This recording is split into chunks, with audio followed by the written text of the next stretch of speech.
It's me, it's Baby J. I'm starting the stream. Jason will be along shortly. He is finishing up some emails, I believe. He will be here very soon to chat with everybody. Because, you know, y'all are pretty cool. We like hanging out with y'all. What's up, Wad Tomato? The Zombie Zach, how's it going? I'm moving this out of the way. Why is this not on screen? There we go. I feel like my whole camera situation got moved over like a foot. I'll just throw Dragonfire, Rinse and Vomit, Lion Creative with the Prime, resubbed for 4 months. Welcome back. Thank you so much. The Huff. Yep, the Huff. Hey, folks. How is it going, everybody? We are going to continue working on a little bit of Doctor Strange. Got him pretty far along yesterday. I glued him back together a little bit. Supported him with a nice little bit here so he stays a little bit more stationary, a little safer. And yeah, we're gonna hopefully finish him up today. And Jason, I believe, is going to continue working on Organa.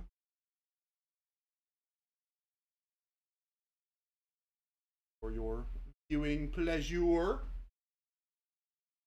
Don't tell him I moved it. I didn't move it. Wasn't me, chat. Wasn't me. But what's going on? How's everybody's Tuesday? Fat Snap, what's up? All streams now seem to start with Jason wheeling along shortly. Well, to be fair, the benefit of having me be here is that he can show up when he wants to. He doesn't have to be the one to start it and do all the prep work to get it all ready to go.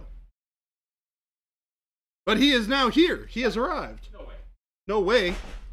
Yes way. Lies. The Huff. Thank you so much for the sub. 10 months now. You've been here for a hot minute. Lies. Any rumors on when the next sets are going to be available? No rumors here. We don't put out rumors. We just put out cold, hard facts. Will. Oh, I was waiting for you to finish that sentence. Yeah, August. August is when those are coming out. Early August. Well, Automaton answered before you did. Well, I was waiting for you to respond with it. Oh, and now it's my fault. Yeah, so Wad Tomato N happened to finish the statement before you did. Yeah, I passed the buck right into your court. I hit the hockey puck right to you.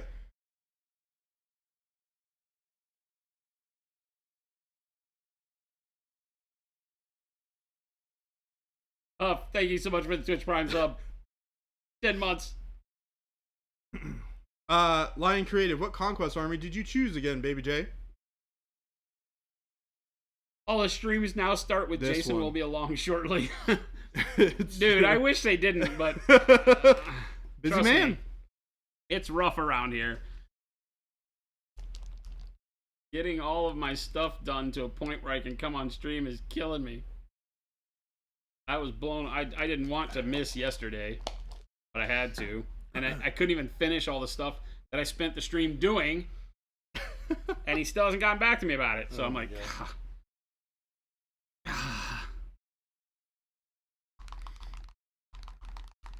Well, we have him here today. this is true. It's awesome.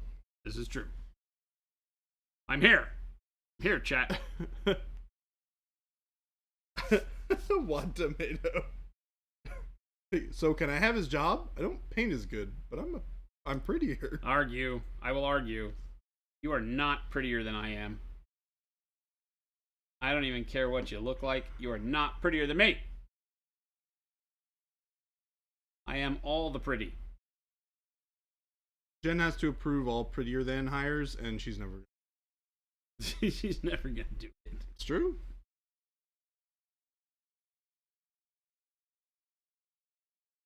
All right, here we go. Starting on the gold trim on this cloak. realizing I should have started with this color. I do that. I'm gonna use this. Use that beige red. Oh no! What have we done? Actually, should I use some advanced flesh tone? Weren't you using warm flush Use advanced flesh. before?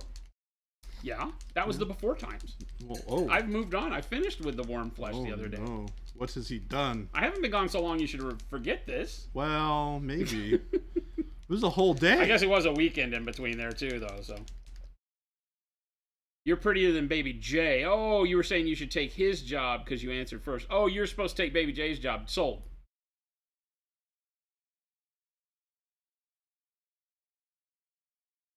Bye forever. He says goodbye forever. He goes, he opens the door and goes, goodbye forever. Panic Bomb, what's going on? Hello. How is everybody? How we doing? I need a numero dos. I know who is need number 2. What? Huh? Number 2. Number 2 brush. Oh. Not to take a number 2. Well, you gotta be a little bit more specific next time.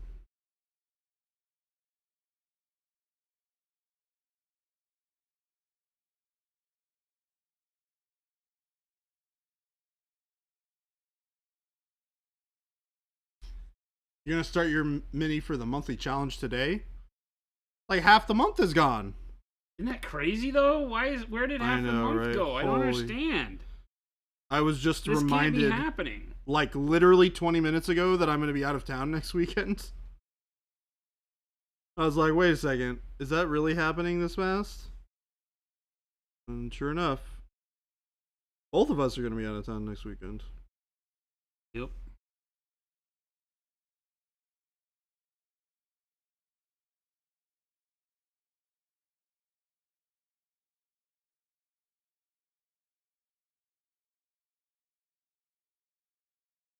Weekend of travels. Many travels, much.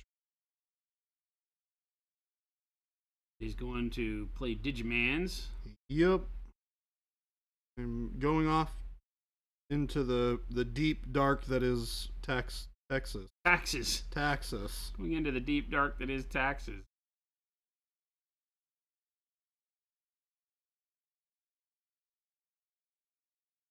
Yeah, going to Fort Worth. I don't actually think I've ever been to Texas before. So this will be an interesting experience. Sounds like we're going to a very like historic part of Fort Worth too. Like the historic district is where the event's actually taking place or something. That would be like the cattle yard. Is that what that is? I mean, it's part of Fort Worth, I think. Hmm. It's the cattle yards. They've turned that into like a place to go and like restaurants and hangouts and things like that. Yeah, that sounds like a lot of what it is there. Ah, that trim makes the cloak look so much better.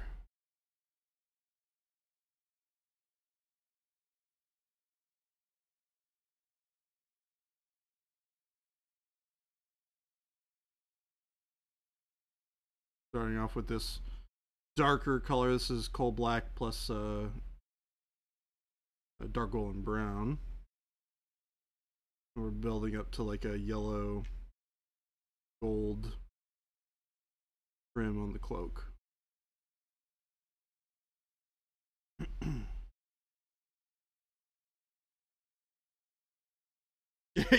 Dude, I swear I blinked and we went from brushes are finally back in stock to, hey, check it out, it's the middle of July.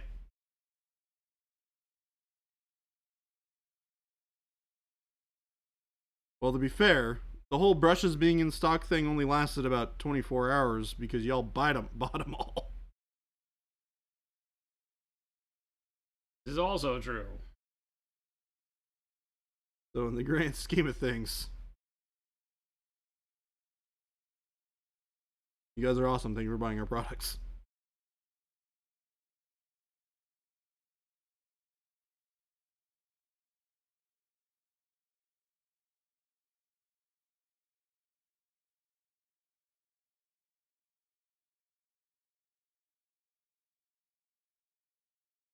All right, this part on the underside of the cloak is not actually sculpted in, so I'm just gonna.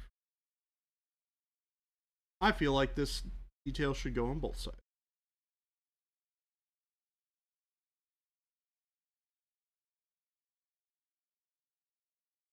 Also brought another pretty cool model in today that I might paint on stream at some point here in the near future. What's that? This guy. Goth. That's right. You went and picked him up, didn't you? Yeah. Was that this last weekend? Yes. I remember somebody else talking about It was probably Ruben. that. I think it was somebody in chat. Oh. Yeah. Model's cool. I don't know if I'm gonna keep this part, but it looks kind of neat. I have Obi-Wan as well. Less cool sculpt.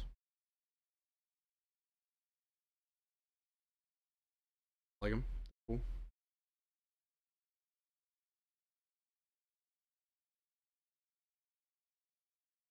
Painting Darth Vader's always fun. Star Wars nerds. You know, it's funny because I don't really like Star Wars that much. There are elements of Star Wars that I like, but I wouldn't say that I'm like a huge fan. I think it might be one of those things where I really like the aesthetic of Star Wars. There are those types of elements of it that I really enjoy. But I don't think the narrative is particularly good. Never Andor. Andor's great. Premium quality television show.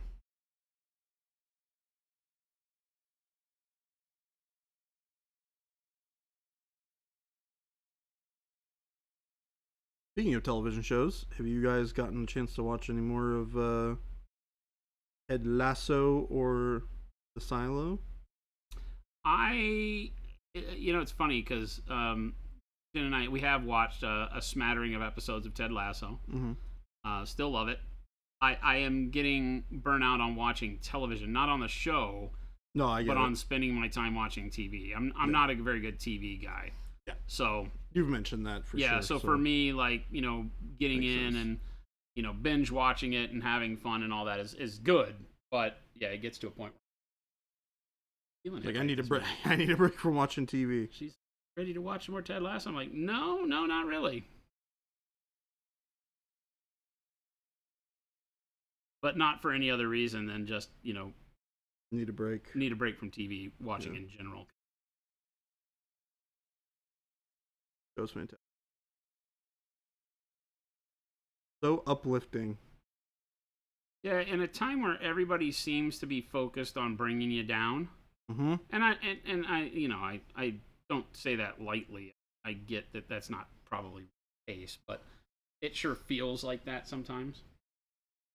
And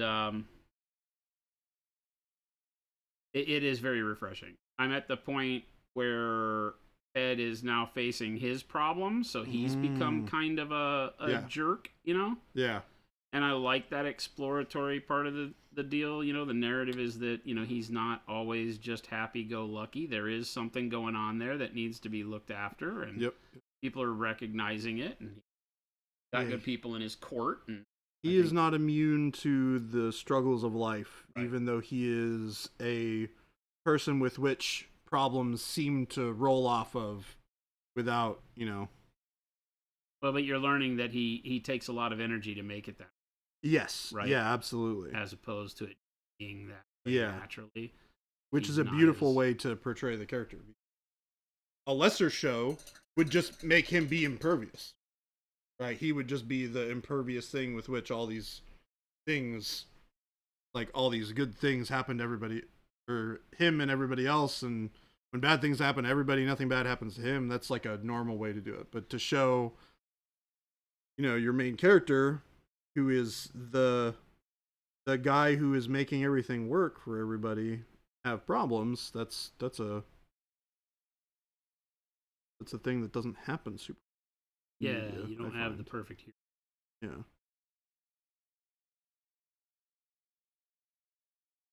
Very big fan of it.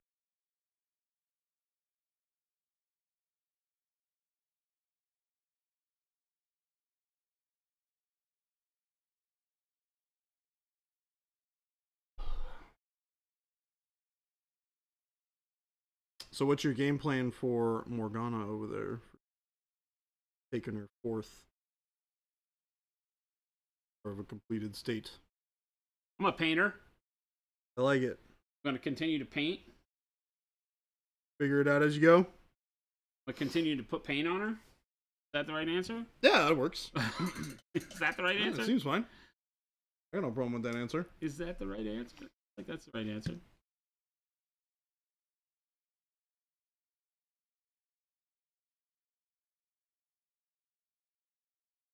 What if Ted Lasso and the universe of the Silo? Oh my god. Now we're talking.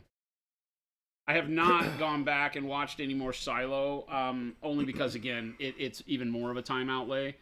And I just haven't been in the mood to sit and watch TV. Mm-hmm. I have not watched the second episode of Foundation, or the third. I can't remember if I watched 2 or 3. Oh gosh, that 7th, right? New season happens on the 15th, I believe. Yeah.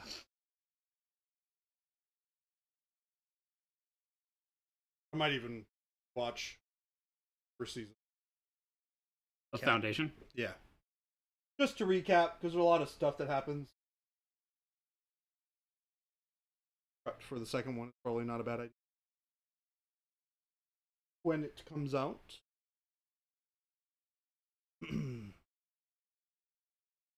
Let's see here. What's up, T. Schmidt?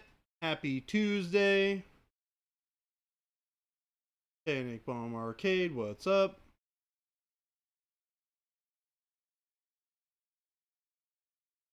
X. That cloak looks so good. Thank you so much. We worked on it quite a bit yesterday. Got it to look all nice and fancy schmancy like.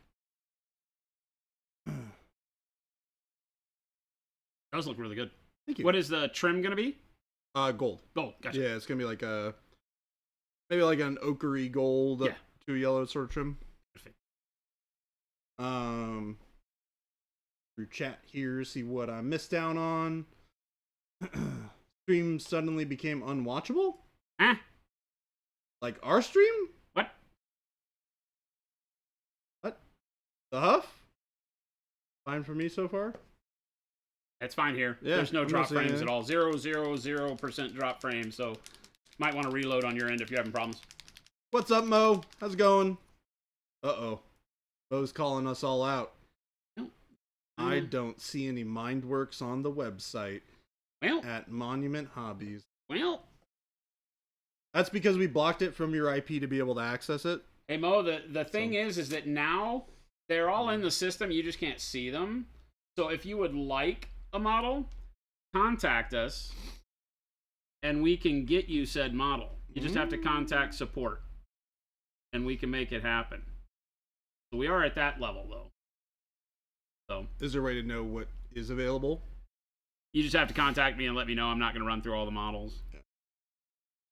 But yeah, there's a lot of stuff in the store since yesterday when I did all that work, but we are still having some issues with just overall kind of inventory questions with Mateo, the guy that does them. We have a lot of models that are no longer available on the Mindworks website. So we're having to kind of go back in time because he removed all that stuff. And so I don't know how to get all the pricing done because of that. Oh, because he doesn't have active pricing. He doesn't have any any active information on them anymore. Oh, that's and I'm actually like, hilarious. What I don't want to do is list them at a higher price than somebody might have seen it on his site when they did want it, so that it looks like, we're charging more because we have the last ones. Yeah, that's not the deal. I want it to be the same price, so I'm waiting on Mateo to get back to me with all that info. Hopefully very soon. We are very, very close. And he's going to be at Gen Con with us, right? No. Oh, he's not going to be. Oh, he canceled. Okay. Yeah, he had to cancel out. His dog is having surgery. Oh, no. Yeah. That's a bummer. Yeah. Dog's having surgery, and he doesn't feel like, which admittedly so, doesn't want to leave the pupper alone. Yeah. Around that time. So, had to kind of change it up. Well, I feel like if anybody would understand that, you having so much love for your doggo. My dog's okay. He's okay. Your dog is good. Okay. Nutcase. Aren't we all? Yeah. Point taken. Mm-hmm. Yep. Nutcases that care for nutcases.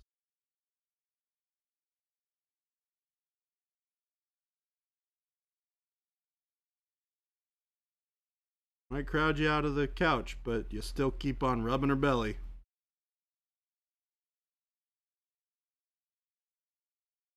Called love, if I've ever seen it. Good at that whole crowding you out of the couch thing. Yes. From what I understand, yes. She's very good at it. Dad, don't need to be here, dude. This is my.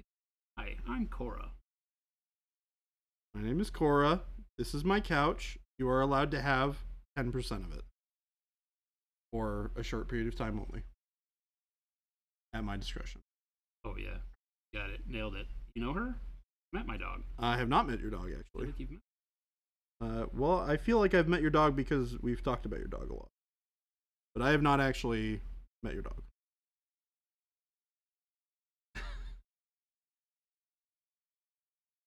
know all too well. Partially because I have dogs and my dogs have done the same thing. Or I should say my family has dogs that are kind of sort of mine.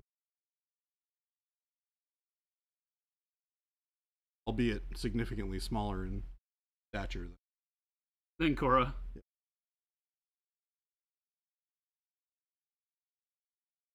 A tiny little wiener dog by the name of Sasha, and she is obnoxious and adorable and a loving dog. She got nothing but love in her face. She likes telling you about it by licking your face. Yeah. Too big on that one. Welcome to kisses. Yep. To be fair, that's probably my fault. But, you know, I was younger. And also dogs will be dogs. Turns out they like giving kisses to people. Like it or not.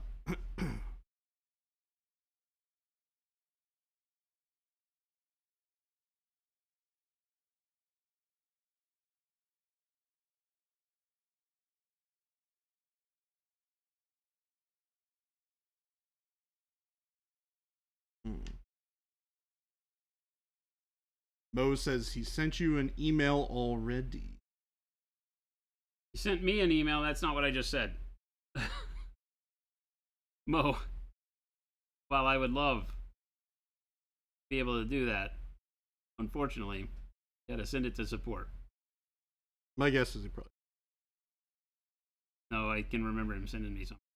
Oh, okay. Saying that he was looking for a particular thing. My ability to retain that information, act on that information at this day and time, is not as good as he needs it to be.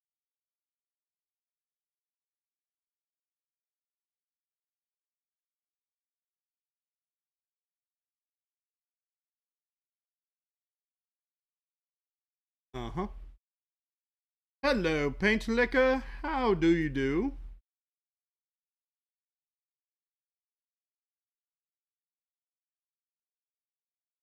Just finished writing a note for this nerd to go in with his special paintbrush. Huh? Paint Liquor? One my old, heavily used. Oh yeah, that's right. He won one, right? Yeah. He won the old paintbrush. Yeah. So I wrote a little note to go with it. Hilarious. That's awesome. Speaking of, I need to give that to Jen.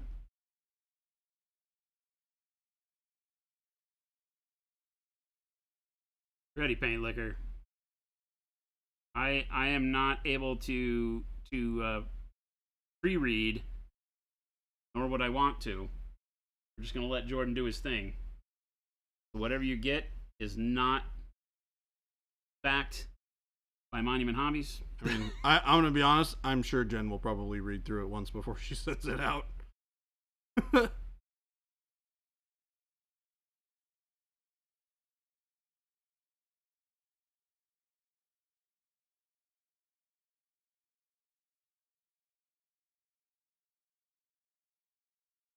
Don't make fun of my silly note, Jen.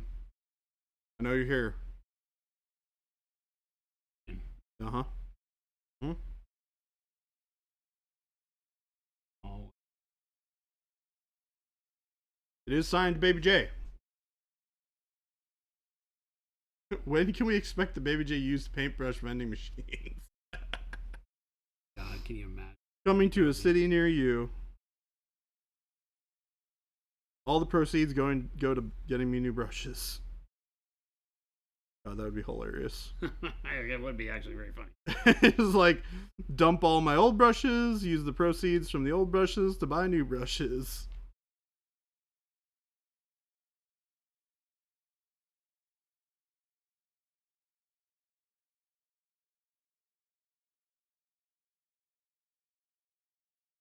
It is the brush that I have been using very heavily on stream for the last 3 or 4 months. I think we're getting pretty close to 4. Easy? I know, right?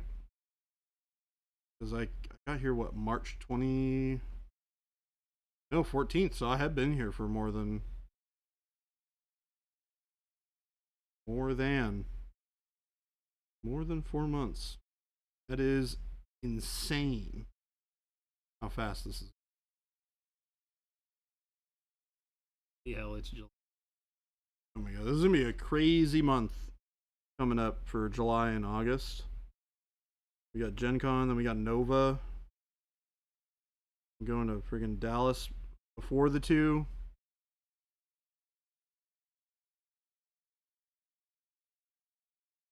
We've got what I can only imagine is going to be an absolutely insane family birthday in Indy. Oh, in Indy on that doing weekend. Gen Con, right? Yeah. There's one thing I have learned about Venezuelans, as a group of people, they like to party. Yep. A lot. Like a lot. The South America. Yep. So that part of my family is very, very much Venezuelan. So that's going to be a really interesting experience. But it'll be fun. It'll be fun. There are a bunch of really, really great people. So still a relatively new addition to the family, which is cool. So I'm still getting to know. You are? Yeah. It's my this is a step family. family. Yeah. I'm like, how? You're not a newborn. Nope. Baby J. Nope. You cannot possibly be a new addition to anybody's family. You didn't get married unless you forgot to tell me, at which point I'm very angry at you. Oh no. You would certainly know. You would be aware of that.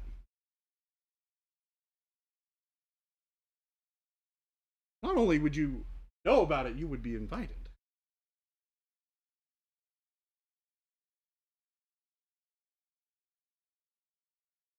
If and when that does occur.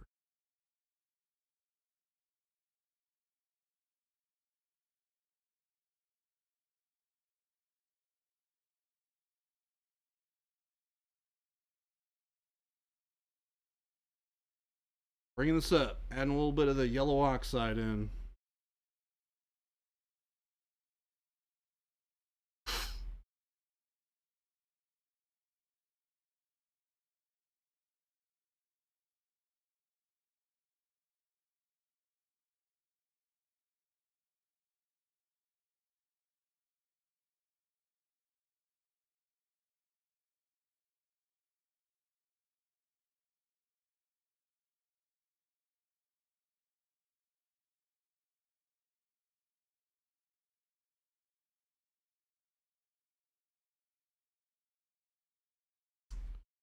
Nemo, got your paints? Awesome. Thank you for the support. We love it. Thank you for loving our products. Got the easy job. We make great stuff and send it to you. You do the hard stuff. You go do all the work, buy the paint. Thank you for entrusting your hard-earned dollars back at us for your amazing hobby time. Don't eat the paint. Oh, that's actually super cool, Lion. Apparently, the Lion Creative started watching our stream the day I started streaming with us. Oh, really? With Monument, Look yeah. at that. Now that you mention it, yeah, you did just resub like a few days ago for your 4th month. So That's awesome, Lion. That is super duper cool. Thank you so much. And Paint Liquor, yes, it was the first brush that I used on Horus. That was the Horus paintbrush. Was that today? It was today. Well, there you go. Welcome to Baby J's life. Oh my gosh. Eventually, he'll get it, guys. Well, here's the thing. I have like a million things going through my head constantly. So occasionally when I go back through the folders in my head and I look at something, I'm like, did I see this a couple of days ago? Like, no, you saw it 5 minutes ago. Yeah, it was about 5 minutes ago. Yeah. This is what my brain looks like sometimes. 5 trains going 5 million miles an hour, all passing each other at once, and you're trying to figure out which one's going where. Steve Schmidt says, what's more insane is how natural you are as part of the stream. We didn't hire him for his good looks. We hired him, well, I mean, you know, not entirely. We hired him because we knew he'd fit. Yeah. It feels good to come in and have you guys be so welcoming as a community. To somebody who's coming into a stream that's existed for 6 years. I mean, Yep. that's it's like daunting, right? As somebody new coming into that. So having the warmth of the community coming in has been absolutely spectacular. You guys have been great.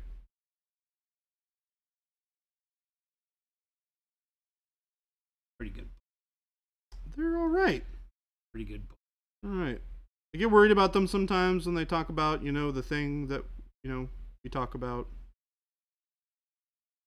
That which shall not be said. Don't eat the paint. I love how you knew exactly what I was talking about. Don't eat the paint. Oh, Don't eat the soap. Monument Hobbies, nothing we make is edible. Yeah, don't drink the paint. None of it's edible. That's awesome, Paint Liquor. You're not supposed to put it in your face.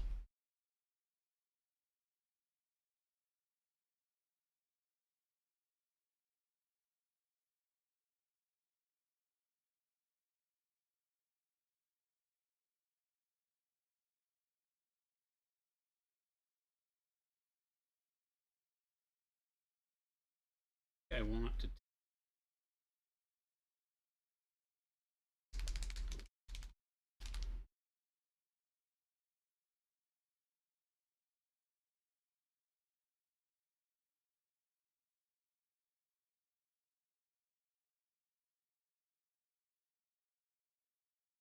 Much.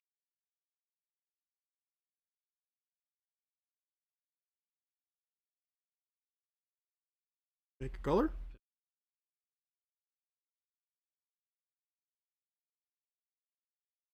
And like that.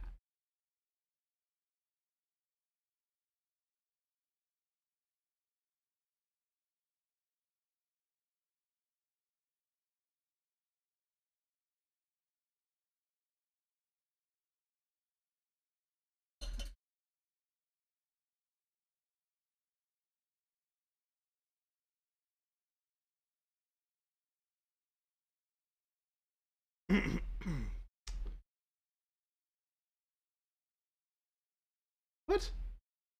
You hired him for that syrup he wears? What the heck is that? That'd be a rug? No hair is that neat? My hair is not neat. My hair's a mess. Yeah, you're I need seeing a the haircut. power of camera work, I think. Notice my hair is black against a black background. You don't get a very good glimpse of what it looks like. Rancid Vomit, when you say it's not edible, you are not saying that it's not edible?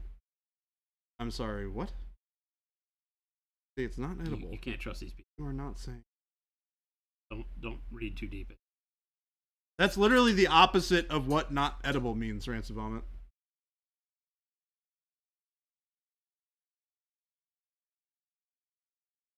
You don't want to eat paint.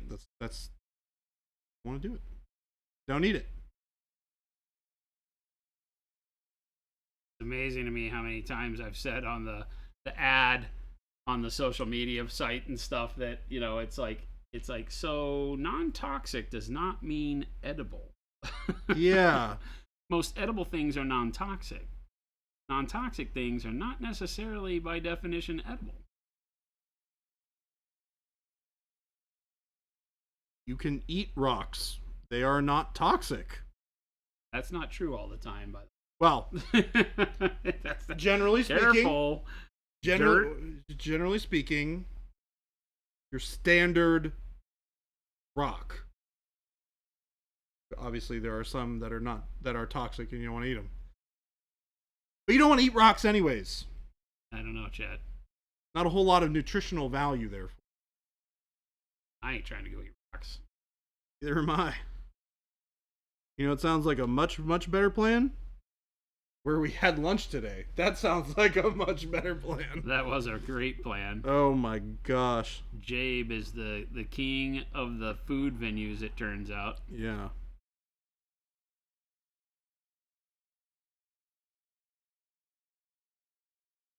We had some absolutely fantastic food for lunch today. It was spectacular. Even Jen was like, when I got back to my desk, Jen's comment was, "Oh my god, this bowl is so good!" All in caps in one word. You know it got the approval. I laughed out loud. I just remember when she came by when we were having that chat afterwards, and she was like, "Oh my god, it was so good." Yeah. You could just tell that she was just like jazzed about it. It was so good. She literally says, "Oh my god, this bowl is so good!" All caps, all one word. No, like, so funny.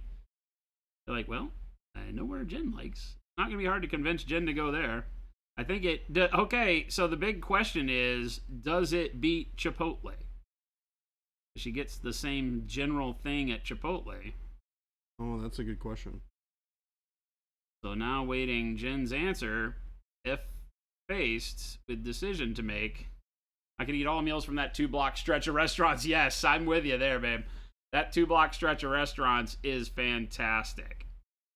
Completely and utterly agree.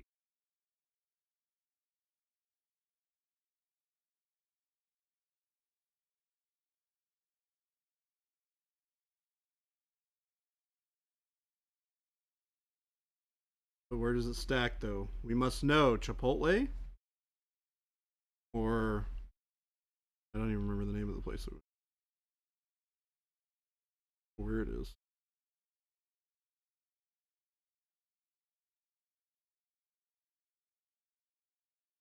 But it was freaking awesome. One of the best burritos I ever had. It was delightful. It actually reminds me a lot of this Mexican Caribbean place by my old work in Tacoma. Or not Tacoma. That was lived in Tacoma. in Kent. That place was freaking awesome. Let me tell you.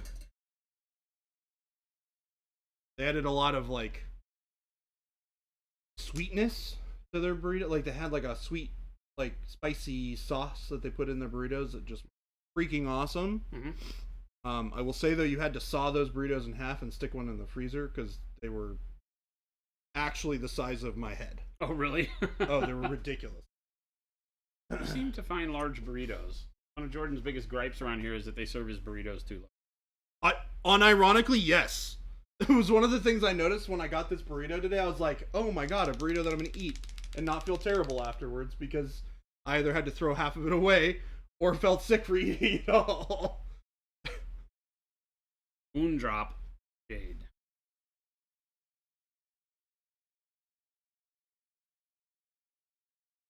Oh, dang, Jen.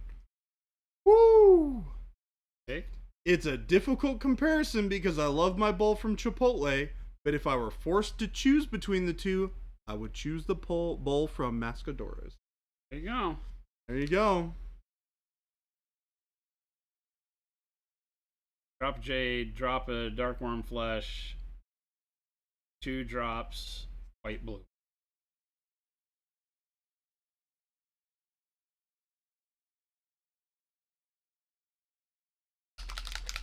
Let's see here.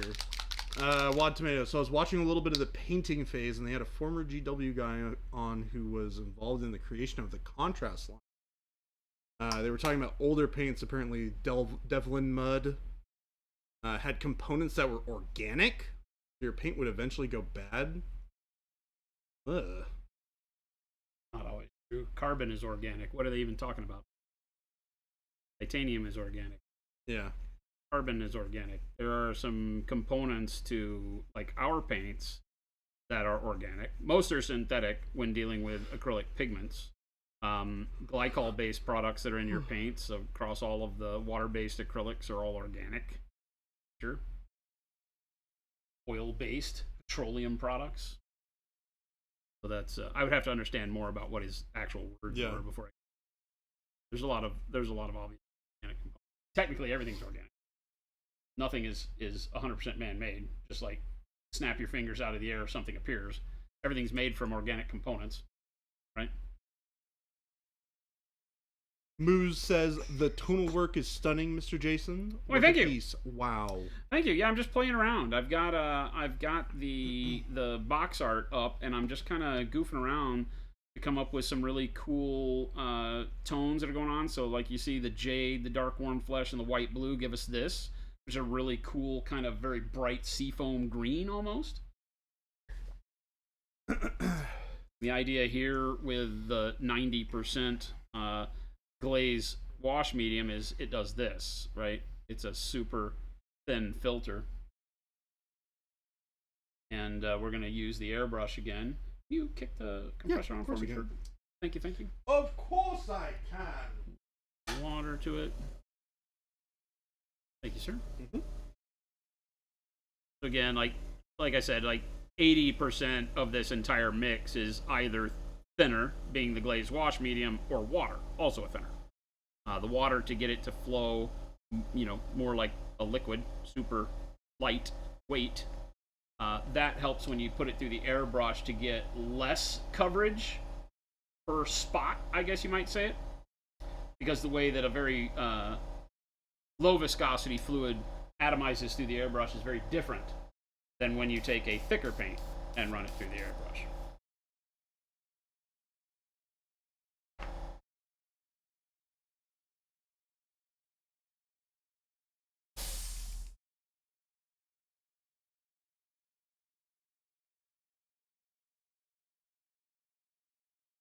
Oh, he said something about why they did their paint pots the way they did? That'd be interesting.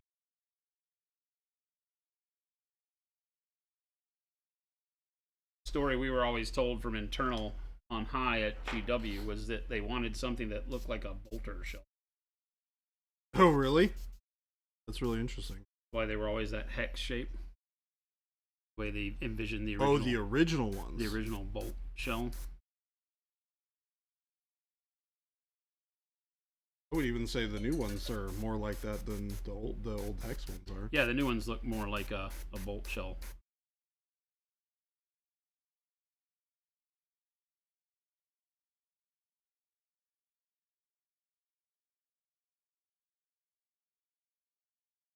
I don't want to lose 100% of the yellowishness, right? We're going back and we're just doing the airbrush as a blending tool here, but also need to pick a color for that blending tool, right? So, doing.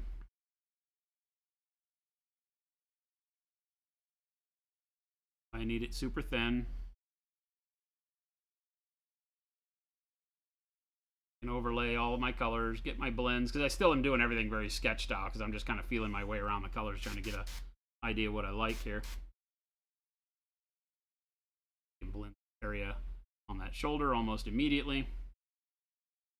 I want a color that complements everything that we're doing. Right, you can see how I'm bringing all the brightness up around the head and the shoulders.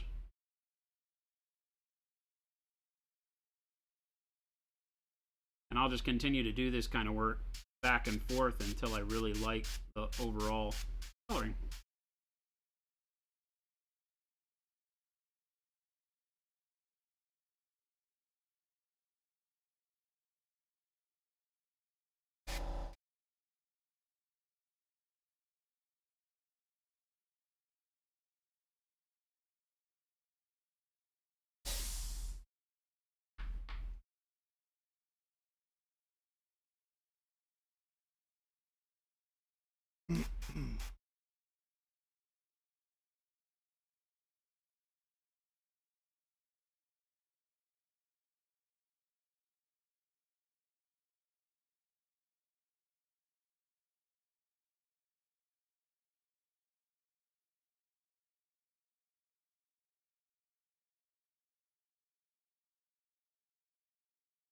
That color. Boom. Boom. Boom. Like a decent. I like a decent.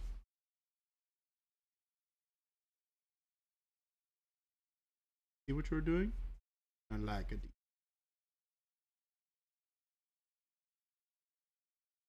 Hello, Deathwalker. Good afternoon, the best paint and hobby company on earth. Why, thank you, sir. You have severely overestimated. He told somebody else that today. Chris was like, I just want to come hang out with the cool guys. You have severely overestimated it. Fine, sir. You'll notice I'm doing just very quick, light pulses because my paint is so thin here that if I focus anywhere for too long, I'm going to get a lot of runoff with it. Right? Paint is, if I aim right there on my hand, right? Let's aim right inside the mouth here, right? See that it takes quite a bit of quite a bit of pulsing to start to get color there, right? And if I do it lightly, I can get that area colored. If I go in like really hard, it gets super wet super fast and starts giving you that hard edge because it'll push all the pigment out around the edge and give you that coffee staining almost. So be very careful when replicating what I'm doing with ultra thin paint, you know, something that flows, like I said, nearly like water, right? Most of our paint doesn't run like that. Washes very thin. So it can cause you all sorts of problems. But what it also does is, like I said, it goes through the airbrush very, very well and gives you the ability to do some super up close blending while maintaining enough of the depth of your brush strokes. See, we can still see my brush strokes. They just aren't as blatant, this one on the thigh, as they were when we started.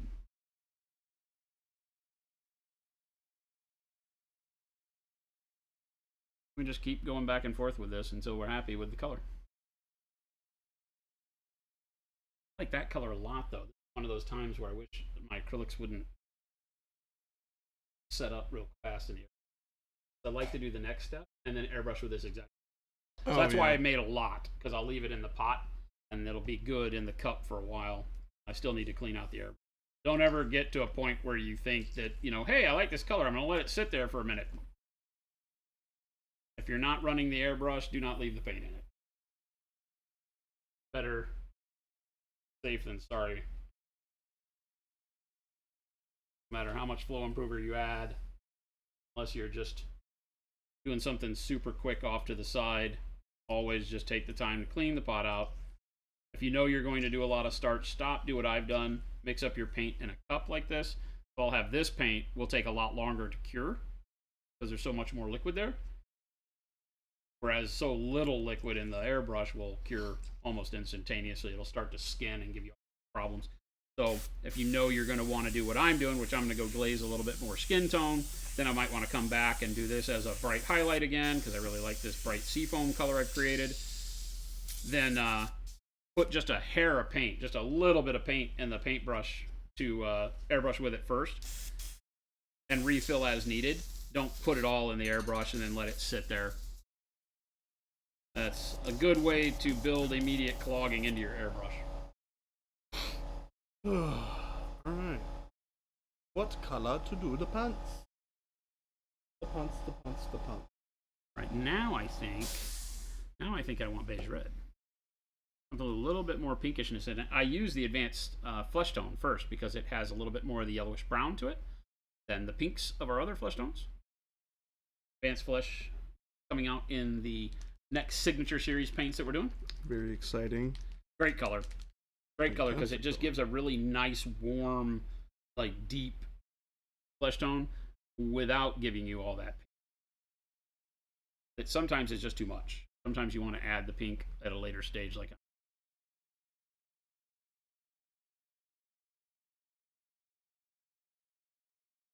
Now we're looking at,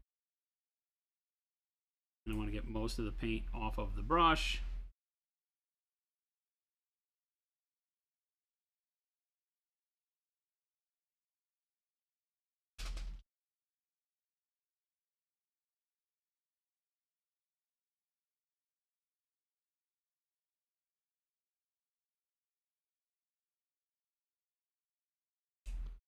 I was watching and listening to a cast about. That's so funny that you said that, Deathwalker. They literally were just talking about it.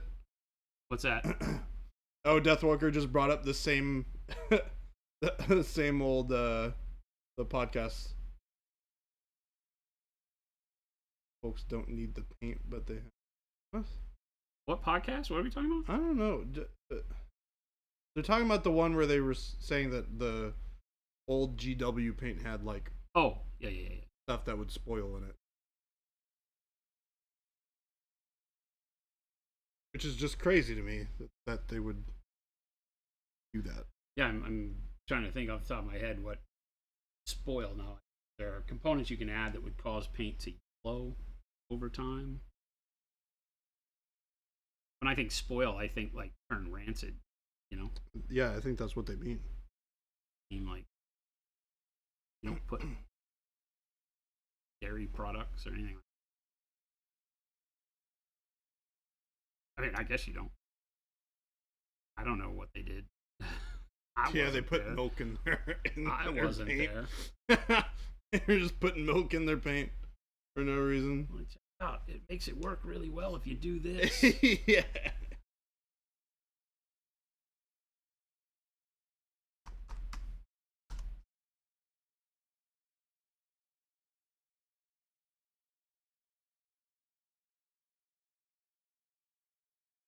No, there's a lot of fun and experimenting with this stuff, and you got to remember that this may be back in the olden times that we're talking about. GW was feeling their way around that. Liquid acrylics have not always been the go-to for even chemists that work in the paint world, right? Most of them, like we found out the hard way that most people that you want to talk to about acrylic paints are like, oh, for children. For children. It's very demeaning, actually.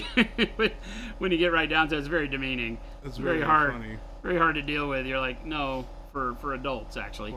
Yeah. Thanks for playing. Glad we have your vote of confidence there.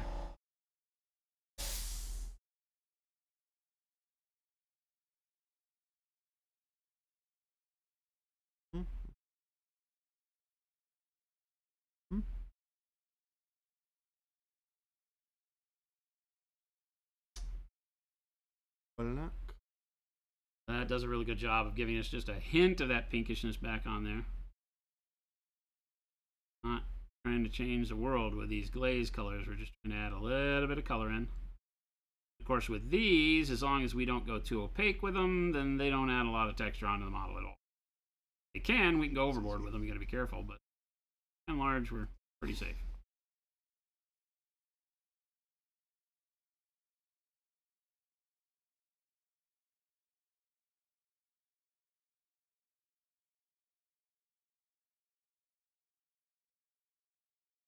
That's like saying watercolors for children. It's the same kind of deal, right? Watercolor has always been kind of an accepted art form, though.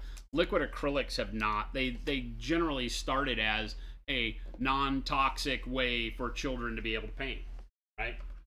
I mean, that may not be the only reason they got started, But yeah, there's a bunch of pigments that don't work really well on acrylic suspension, so you couldn't get all the colors you wanted, so people didn't take it seriously. All sorts of reasons why early on acrylics would be looked down on. They dry too quick, they're not for serious painters, blah blah blah blah blah. I mean, we still hear people get very erudite even in the model world about that. So we had somebody today that for some unknown reason on one of our ads was like, oh, I never got into acrylics, contact me when you have enamels. Oh, is that the enamel? Yeah. I was like, what? I'm like, what are you even talking about? Like, I mean, I guess you never know who you're targeting with your ads, but I was like, okay. Don't know where you're coming from, but obviously you're not doing a lot of the things that we're doing over here. Well, that's the thing, right? Our ads don't say perfect for miniatures, except for the one that says don't eat the paint. Yeah. Made for miniatures, not your mouth.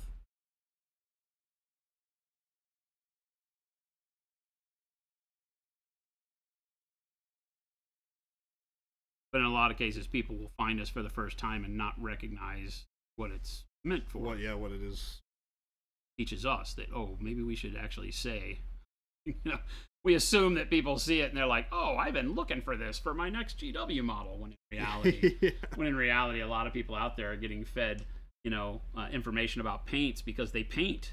We had somebody make a comment today like, would this be great for dot painting? And I'm like, probably not, because it's meant by its formulation to lay ultra flat when it's cured, so it won't leave peaked dots of paint if you're looking to do that kind of neat on canvas where there each little dot is a little dome that stands proud of the surface.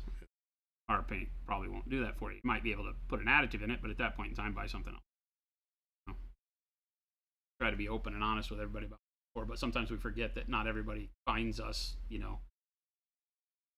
knowing what the paint was formulated for. Through the miniature lens.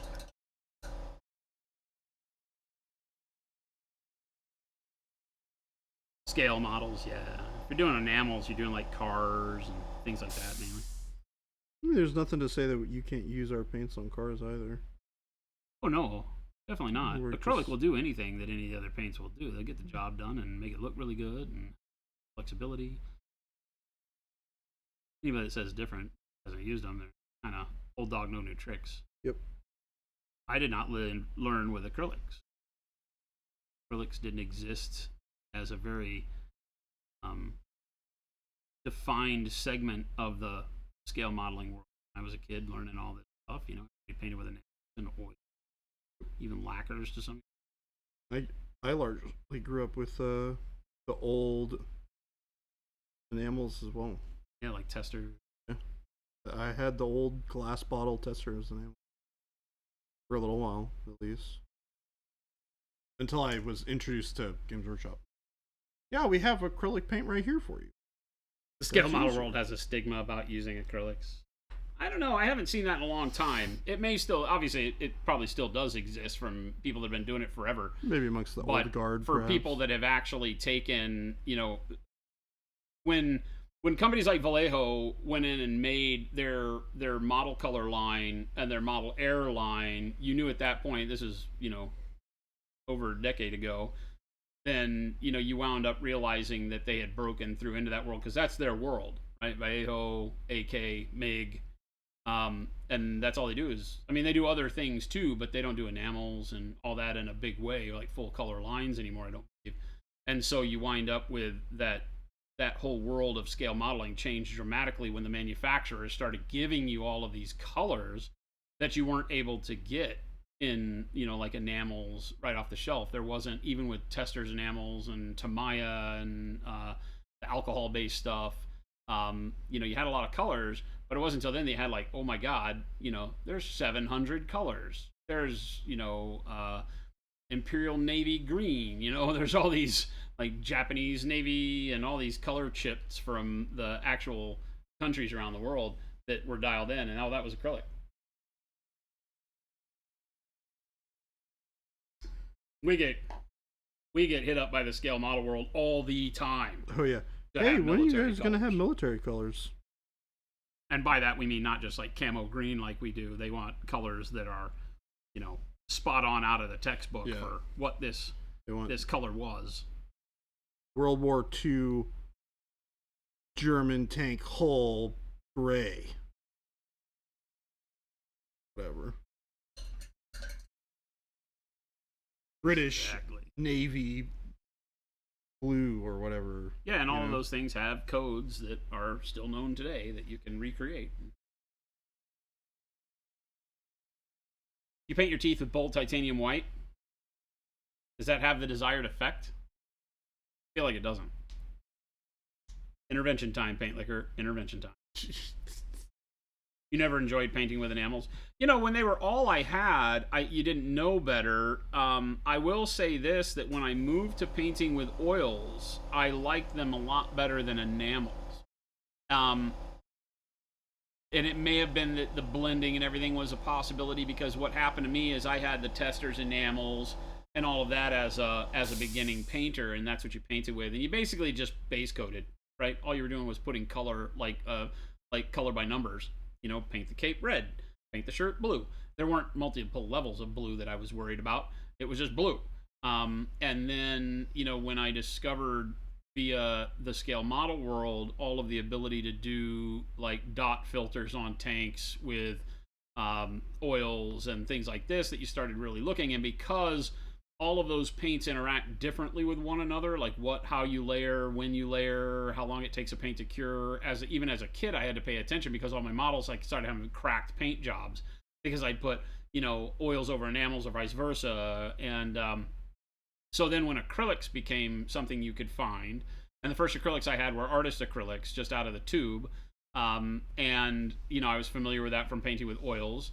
And when I started using that, life got so much easier. There were no more rules, right? You just painted on the acrylics, and then you could do whatever you wanted to. Enamels and oils went over the top of them, and the process started to make a lot more sense. And the scale model world started moving there for that reason, as the colors were more available, as the durability of acrylic paints became more feasible for long-term use and handling on models. It didn't happen overnight, but you could see it over the period of just a few years that those paints became like something that people were talking about. Airbrushing, much easier. T. Schmidt says, Baby J, what's your blue recipe today? Is there some yellow in there? This? I think you used the dark flesh on the shirt. Oh, I did. Yeah. So this, if I recall... Hey, Avian. This was dark blue, up to blue mixed with warm flesh. Might have been dark warm flesh, and then I did warm flesh. It was one of the warm fleshes that you used. It may have been both, but I know you were mixing them, and then you finally did, I think, warm flesh just by itself real quick as a top glaze. It was warm flesh. Oh, it was dark warm flesh with blue, and then it was warm flesh plus just a touch of blue. You get it to be really green, nice.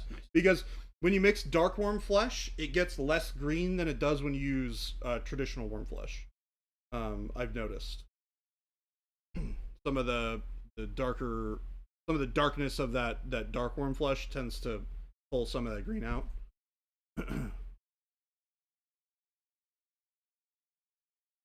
Her hair is jet frickin' black.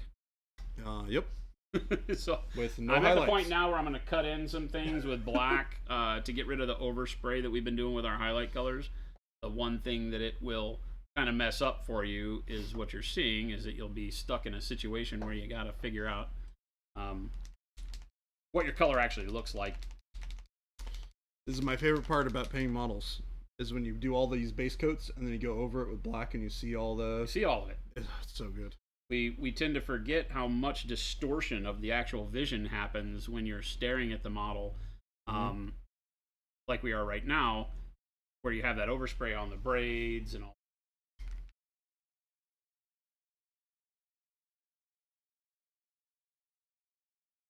Really is my favorite part. Are you still using an airbrush, or are you done? You can turn it off for now. I may have you turn it back on. I haven't decided where I'm going to go today. Playing around. Playing with the food. Playing with the food? Didn't you get told as a child not play with your food? Hey, don't worry about what I was told. That's probably true. That's probably true. a lot of things as a child. The problem with that is that I was a child. How am I supposed to remember all that stuff? Oh man, telling me I don't remember half the stuff from when I was a kid. I'm supposed to remember all that stuff. How'd I turn into a normal person?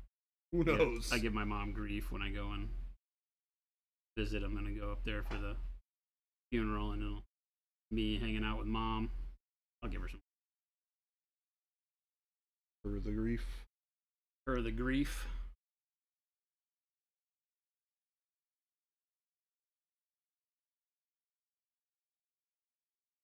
You guys need a smart plug with a remote for the compressor. We're moving it. Yeah. It's been the intention to not have it in this room all along. Now that we've been here for over a year, and that hasn't happened. But we did just have a meeting today. Mm-hmm. Jordan and Jabe and I. Very exciting meeting, actually. Are finally, I'm getting frustrated with the fact that we talk about all this stuff and we never do it. We don't really get around to doing it. Yeah, it'll be very exciting. There's a whole lot to do. That's very exciting.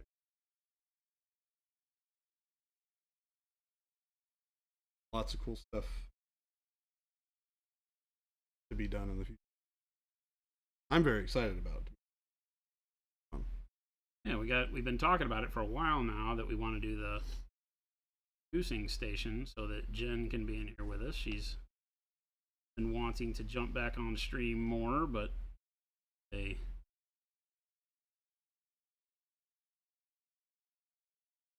ability to talk and hang out with chat. She misses you guys doing that, but it takes a lot of coordination and setup and equipment and all that. So the guys finally got a list together, and we'll be seeing if we can't make all that happen now.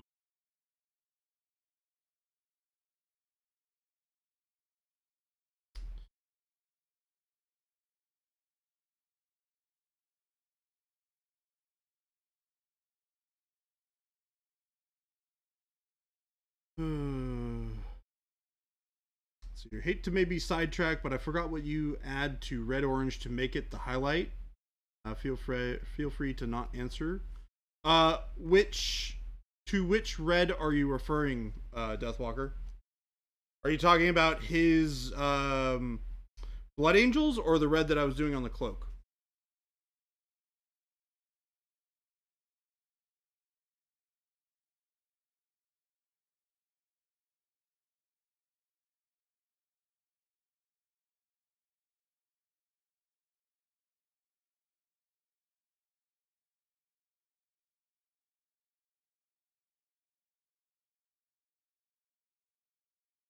We got a Tim. What's up, Tim? Yeah, got that yawn. I don't know what you're talking about. I wasn't yawning. Figment of your imagination. He lies. Yes. Yes. The Blood Angels red.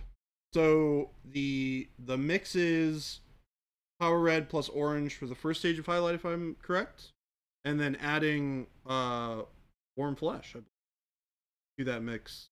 Warm Flesh for the peachy salmon color. That's it. I don't even think you take it any higher than that, do you? Yeah, there's for your like edge highlights and stuff you bring up a little bit. No, we do the red orange and then we do the eclectic salmon, and the eclectic salmon is just the Warm Flesh added into the red orange. Yep. And then you can add in more Warm Flesh as you need depending on how you're highlighting. On the Blood Angels, because I was doing the highlights with the airbrush, then I could go back in with the brush with that exact same color to do them that way. And then pale pink is the ultimate highlight after you've done all your reds.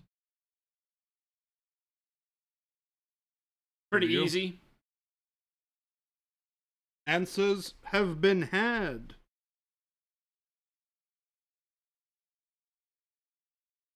To be fair, I think the recipe for my red was very similar. He's stealing my stuff. I mean, I just like using Warm Flesh for basically everything. Tremendous color. Yeah. It's a great mixing color, I have found. Yeah. Like, it's when you're mixing highlight colors and you want to have, you know, a nice saturated highlight that's not too, you know, one way or the other. It's a nice warm little highlight that you can, doesn't push it too desaturated. A lot of saturation in there, keeps it nice and warm. Kind of like the opposite of like white or Keeps it yellow without going to pale yellow. white blue. But yeah, it's a step away from pale yellow.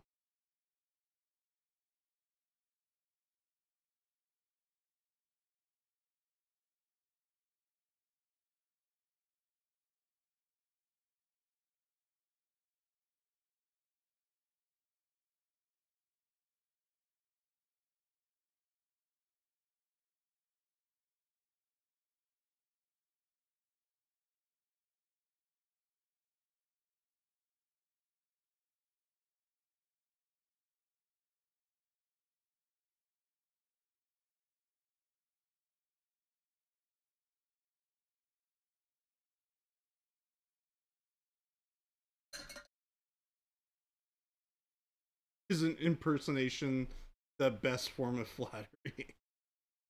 Depends on who's impersonating.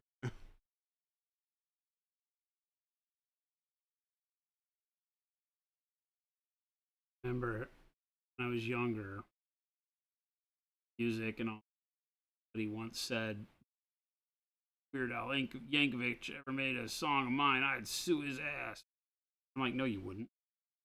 Realize you'd made it and don't have time to sue Weird Al Yankovic, right? Yep. Like, why in the world would you do that? And he just couldn't believe it. He was like, well, I mean, you know. And I'm like, no, it means that you're worth parody. You're worth having somebody look at and parody off of or rip off of. Yeah, you've done something that somebody felt like worthwhile. Now, in the years since, I've realized that that's not always a thing, but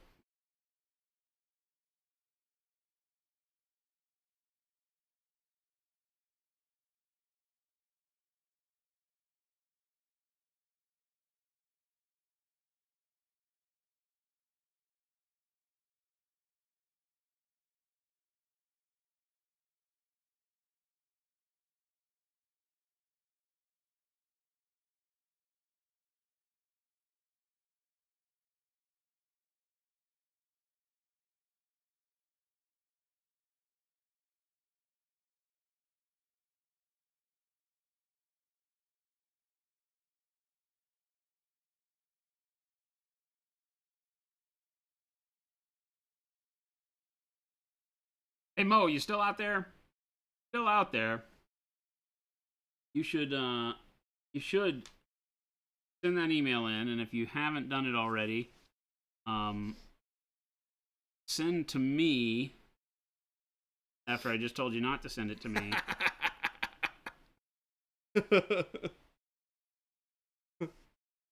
I need to get your model to you as well. Oh yeah, that's so true. I remember seeing that on your desk the other day. Good God, man. I was just sitting at it, playing with it today as it's sitting there going, I gotta wrap this up and send it to him.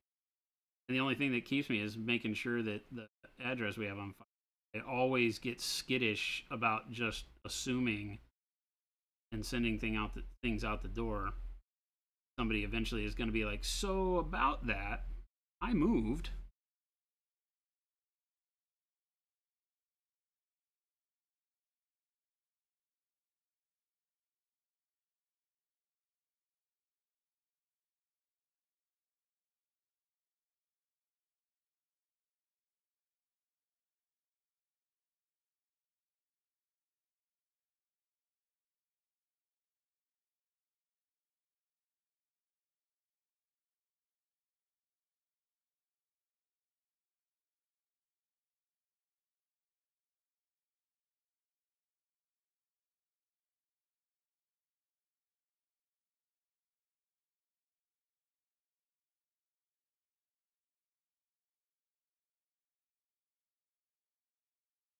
Alright, I gotta put his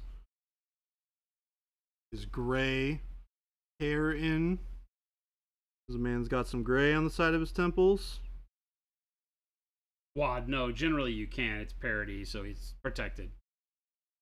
I know that I read somewhere that with Weird Al in particular, he always liked to at least get permission to use the music, but with the Harry Fox agency and all that, you don't even have to have permission to do it.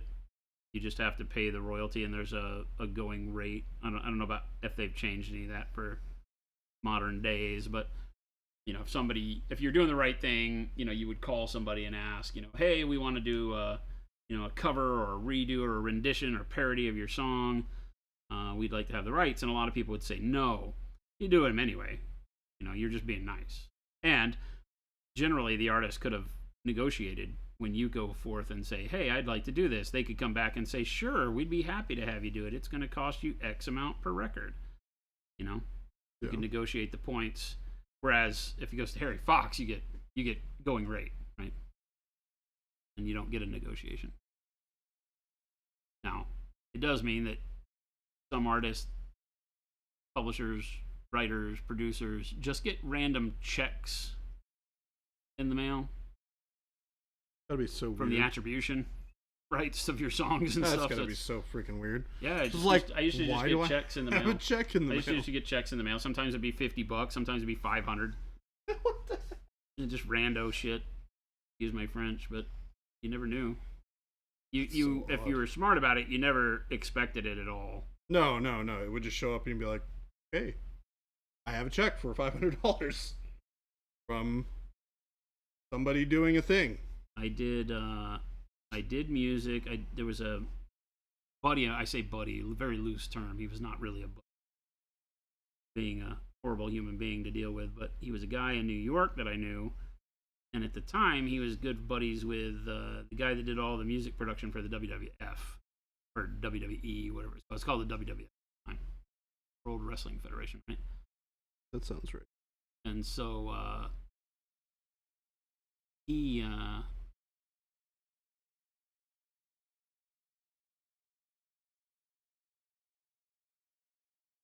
He got us set up because at the time, I've told Chad this before. At the time, the kind of Linkin Park-esque, Limp Bizkit-esque, kind of like hip-hop, soul patch, rock thing was combining over pretty bad. Some 41, all those. And, pop punk and all that stuff. And, the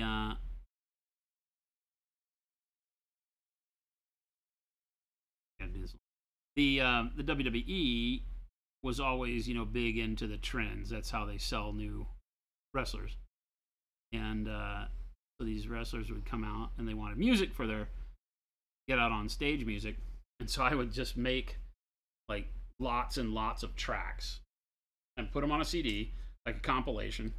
Just music, loops, basically, and send it out. And they would take what they liked, and then you just get a check. And that one was crazy, because you'd get, like, thousands of dollars in the mail. They were right up in Connecticut. So you just drive it up or mail it to them, and you just get checks. You just had to trust them. It was just, it wasn't as digital as it is today. Yeah. So you'd burn it onto a CD, you'd ship it in the mail, or you'd go take the train and go upstate or meet them someplace, or take a ride, rent a car, and go up to Connecticut and go hand it in at their offices, and then you'd be like, all right, cool, I'll talk to you later, I hope you like it. You didn't know. You're like, all right, whatever. And then they'd like it or not, and then now they didn't send you royalty checks, you just got paid once. They paid a lot for a song.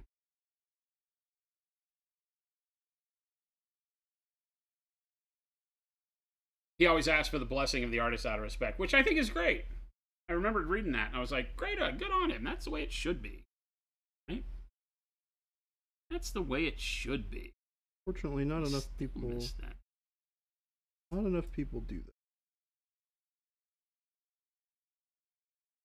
It's interesting to me how in that industry, some people don't have respect for the artist. Crazy to me. Anybody other than the artist have respect for the person? Blowing my mind right now. I would imagine. I would expect so. It's changed a lot, Yeah. so I can't speak to it. I'm an old dog with no knowledge, no skin in the game anymore.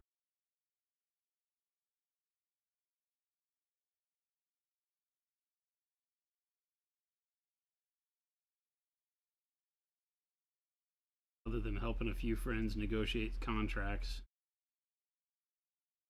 I have not had any part of that.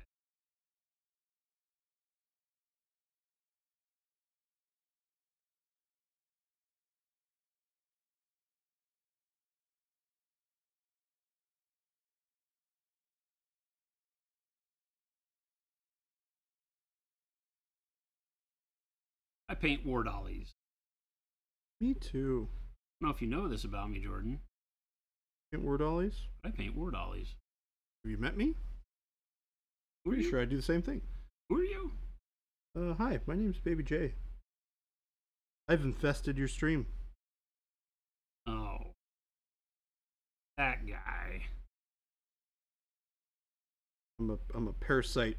Chad, I told you not to let him in here. What did you guys do? Let him in here. Let the right one in. Let the right one in.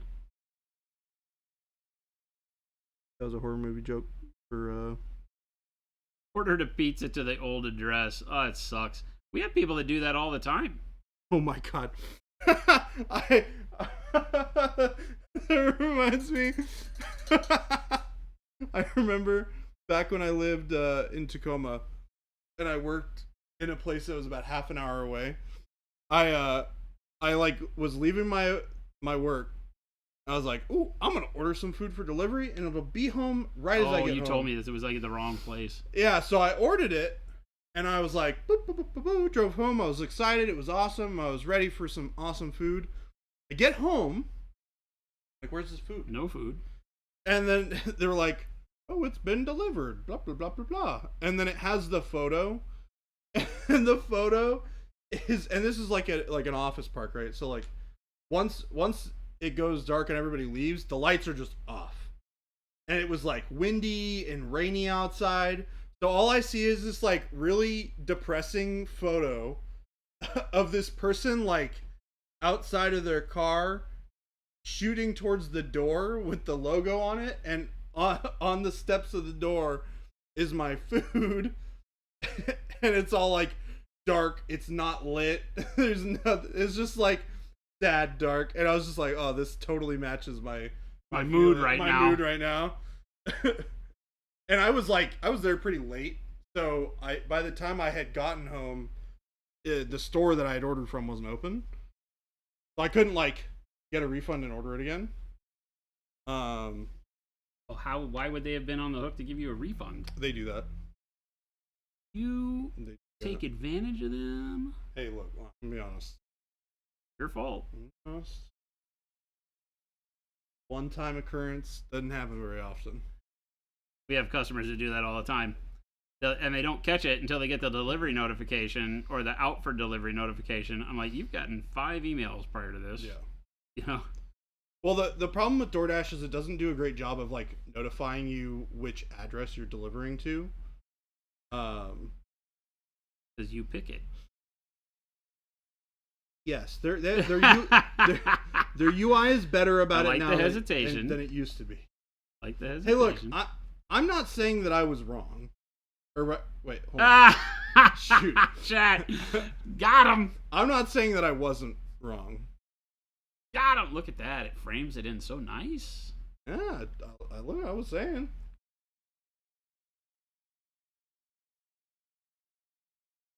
With that black in there, it's gonna look really good. Abandoned ship, baby J. Abandoned ship. All right, goodbye, everyone. I'm out. It's going down.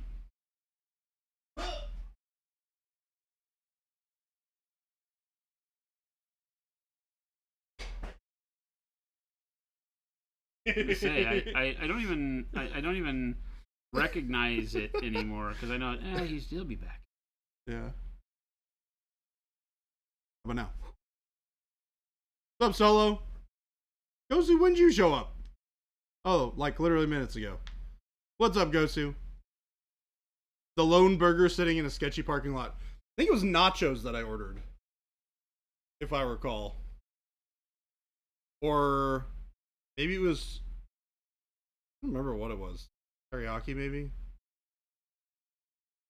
I want to say it was Mexican. Which I'm going to be honest, not that great in Washington. You get used to what you have, though. When I lived on the East Coast, it was non-existent. And being from Texas, you were like, I need Mexican food. What are we doing? We're driving 15 miles to on the border. Oh, it was bad, T. Schmidt. I wasn't upset. I was just sad. I was just like really let down. Yeah, that's just a bummer. Yeah. You know, there's no good way around it. That's just like, yeah, that sucks. And I was like, Oh. can I just like order it or like go pick it up? And I was like, man, it's gonna take me like an hour to drive down there and come back, and by the time I get down there, food's already gonna be cold. And then I was like, can I just leave it out there in the cold until tomorrow? I was like, it's not cold enough for it to be okay. If it was sub 30, I'd be like, oh, that's fine. But if it's not sub 30, then no. Do you mean leave it out there and then eat it? Yeah. Okay, no. That's literally a thing that went through. Well, I mean, it was like bagged up. And That's the outside world, Baby J. I'm just kidding. I'm just saying. Outside Gets cold world, enough in Washington. The outside world will roofie your food. You'll get there the next day and you'll start having weird, funny feelings. Oh, wait. I just have weird, funny feelings all the time. I didn't say we don't roofie your food here. I'm just saying that, you know. Did you roofie my burrito?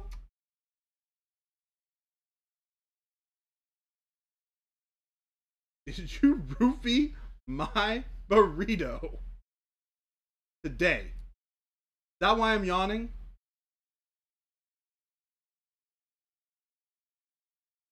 No. Okay, you're a liar, so yes. No. Help a mosquito. What if I like weird, funny feelings? No.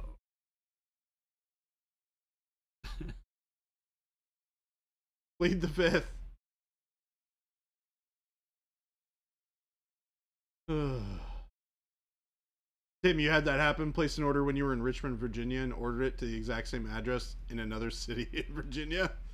Oh, no. Rough. I can't remember doing that and not catching it. I'm very leery of all that. Yeah. And so I pay pretty close attention. I'm not going to say it hadn't happened, but I don't. You know what's cool now is now when you place an order, you can update the address where it's going to. Is before it's been out for before delivery, they're taking it, yeah. Yeah. Now, if it's like 30 minutes away, you're a bit out of luck. Yeah, I was But going to say that ain't going to help you. if you're like delivering it to here or you're delivering it to like my apartment, Oh, that'd be easy. yeah, that has happened to me before. Well, because usually DoorDash will automatically update when I'm here or when I'm at home. It'll literally automatically switch between the two. Hi, Jabe. There's a strange man in our studio with a tape measure. Jabe, who are you? Why are you here? And what are you doing? Gabe's about to pull the trigger on buying a desk for the studio. Afraid it won't fit. Just wait till you hear how expensive this desk is. Gabe likes to spend our money, that's for damn sure. Gabe comes in and I say, hey Gabe, he's like, I think I need a new camera for taking pictures of miniatures. Okay, great, go do some shopping and let me know. I'm thinking like $500-600. Well, Let's just say it wasn't $500 or $600. Well, hold on. Has he gotten you to spend more money than getting a new lens for the camera for my side of the desk?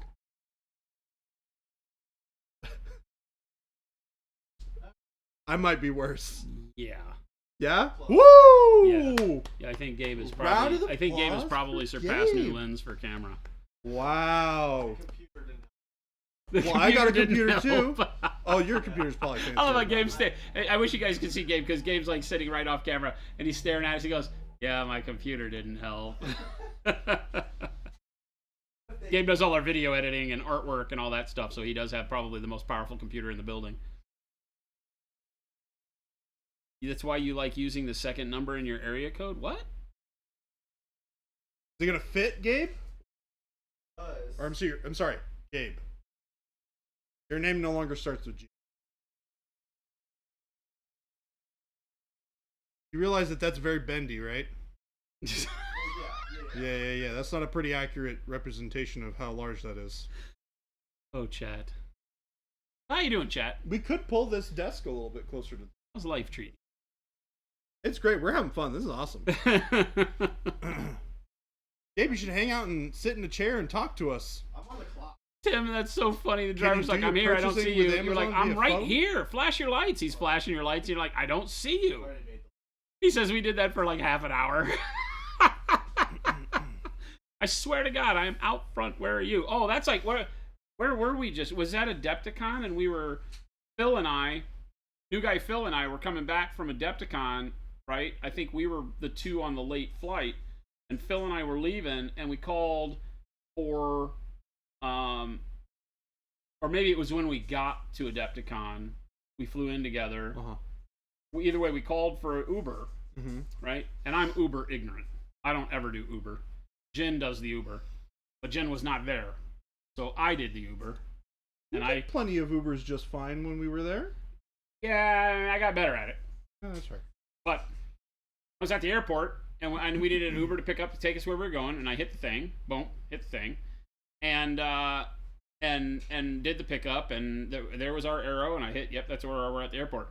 Well, it scooted the pickup zone across the infield at the Circle Drive at the airport to the hotel that you can't get to if you're walking. You gotta take a car. So he's at the hotel. He's like, I'm here. I'm like, no, you're not. You're at the hotel. He goes, that's where you're supposed to be picked up. I go, no, I'm not. I'm looking at the screen. I'm here at gate where it says. And the app had the area was just the whole big inside area for pickup. And it did on my app say the right gate. Right? It said J gate or in gate or whatever it was. And he's over at the hotel and he won't come over to get us. And he says, you'll have to cancel. I was like, no, you'll have to cancel. You're not coming. He's like, no, you'll have to cancel. Well, if I cancel, it charges me a fee. Right? So I had to cancel. It charged me. I was so mad. I was so mad. That's, you know what I would have done? I just would have left pissed. I was like, literally get in your car and drive the loop again and I'll wave at you. We're right here. Nope, can't do it. Already have another pickup. All right, then cancel us. He already took another deal, and I said, well, good, we have to cancel it. And I guess that's just their thing, that if they don't cancel it and you don't, they just wait you out. You know, he took another fare like on his Lyft account or something, and just outweighted me on his Uber account, and we're standing out there in the cold waiting for a deal, and so we finally had to cancel it. It was horrible, man. I would have just had Phil do it. This is like, hey, Phil, you order another one. Screw this guy. We're gonna leave it open and get him. I feel like if you. Yeah, we have multiple area codes down here, Agu.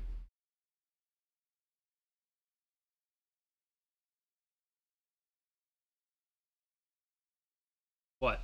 Oh, the desk? Yeah. Could it not come off the other wall? Could it go the other direction?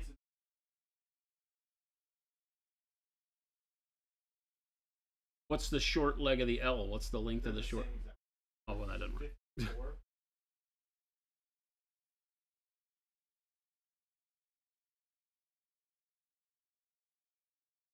Oh. Could it fit inside the cubby there? And have the one part of the L touch the cubby? That we're gonna let them figure it out. We're gonna paint. Right. I'm gonna let him figure it out. The whole point for the producer to be facing us?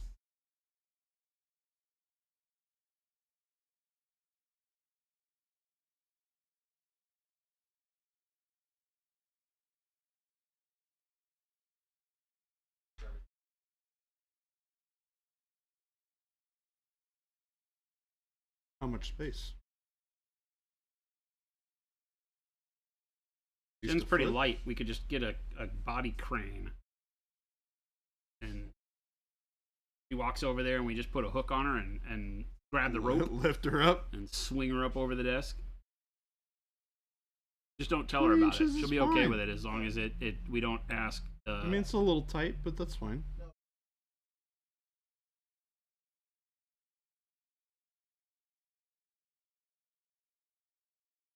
Sounds like a. It's a little tight. Yeah. Yeah.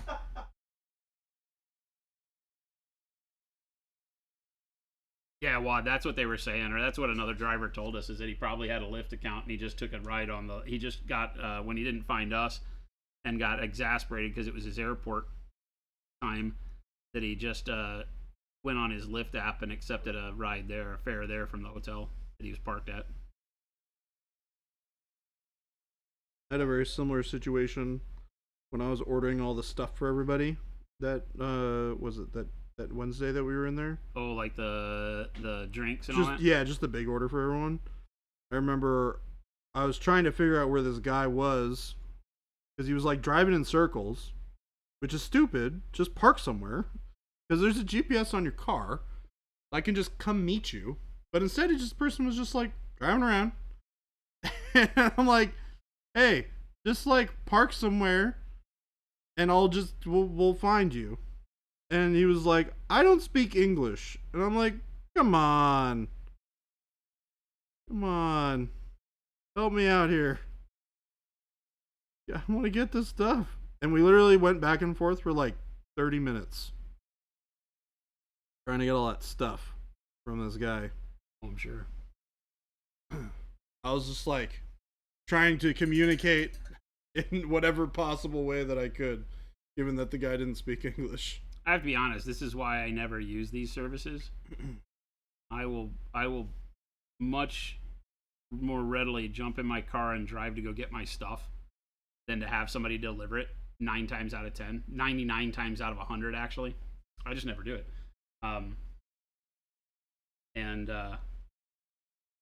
It does suck when you get somebody who just like doesn't know how to speak English. Well, here's like, my big what the problem, heck? and I'll be brutally honest with this. So many places screw up your order anyway. And so, like, Jen and I don't do anything special with our order very often. And yet, you'd be surprised. Maybe you won't. You've lived here now long enough. That, I mean, it's just like, what the... You get home, missing half of your order, you know? I'm gonna be honest, that doesn't happen to me very often. Oh my God, you're very lucky, man. And I order like more than I should. It happens to us all the time. That's weird. Very weird. Because yeah, I order, like I said, more than I should, and I don't really have a lot of problems. That's very good. Yeah. God, what am I doing, dude? What are you doing? Every time I touch this model, there's another speck of black that shows up. Not sure what the heck's going on. It's not on my finger, but somehow my finger puts a on her belly. Quit it. Quit it. They don't belong there. Quit it, model.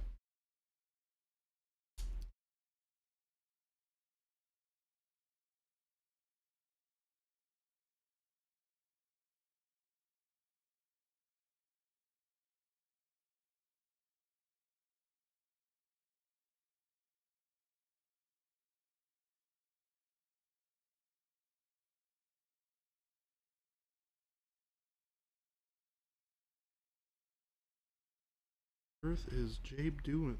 What is he doing? He's like running around all over the place.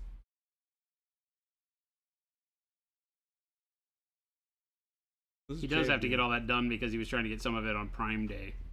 Yeah. So he did have like a timer ticking once we got done with our meeting.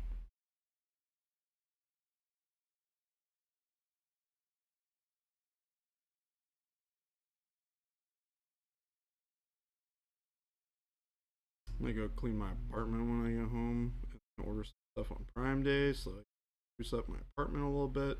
Is that what you're doing? You're decorating? Yeah. Making it more homey? Yeah, I bought a lot of the stuff that I needed to like have more reasonable meals at home. Like I didn't have plates or silverware, What? Well, okay, hold on. I had some like plastic plates that I bought from like Walmart when I first got here. I was like, okay, I'll just like order some plates on Amazon later on. And then 3 months pass, 3.5 months pass, and I'm like, I need to do this. So Maybe it's time to adult. Yeah, maybe it's time to adult. So I bought like a new rice cooker, and I bought silverware, and I bought plates. I bought, some other stuff. Just household things that needed to be had. Chat, let me ask you a question. Oh, what the fudge? What'd you do? I got speckles of white on the red that I just finished painting. No. Both having problems today. Paintbrush. And it's all dried because it was specks. That's the problem I had with the black, is it's too small to do anything with. Yeah, son of a gun. Hate when I wasn't even thinking about You went deep on Prime Day today, Gosu? Oh my god, tell us this story. I'm probably gonna get some stuff for sure. It's like just too cheap to not. I got one of those like Amazon cards, so I get like 5% back on everything I spend anyways. Like in cash, which is kind of crazy. Oh, they suckered you into their credit card? Yeah, I mean, you buy enough stuff on Amazon.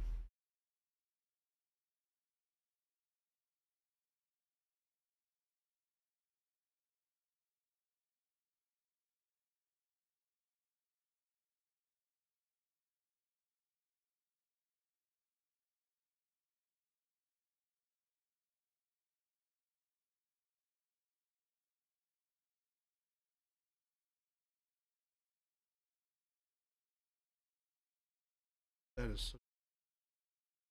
Darn it. How bad is it? Womp womp. Oh wow, what was that from? Doing this. Oh no! Yeah. You were basically spatter painting. I mean, I wasn't like flicking it either. I was just like gently brushing it over the top. And I guess it was just enough. Yeah, it's like doing it with a toothbrush, you know. Well, I think part of it is this is a synthetic, and I'm not used to using synthetics, because sables don't really do that, because they just flex and they flex back and forth.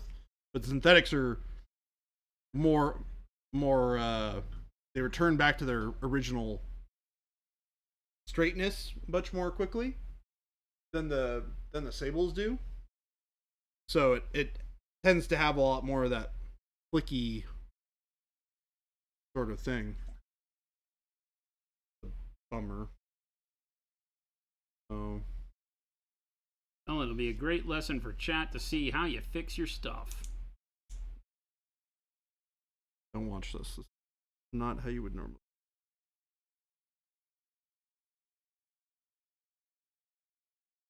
What are you doing? Scraping it? Yeah. Well, show them. So sometimes you can very gently take a blade and scrape up the layer of paint that you put down. And I mean, when you're going like light, I mean literally just kissing the tip of the blade to the model.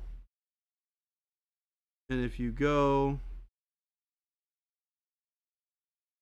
soft enough and you go long enough doing this, you'll eventually peel up. You can take a damp brush, a little bit of water, and get some of that excess off. See where you're at.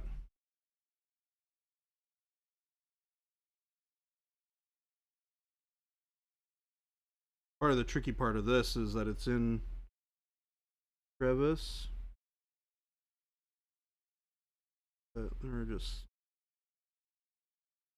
You have to have a really sharp knife when you do this too, if you try and doing it. So you can get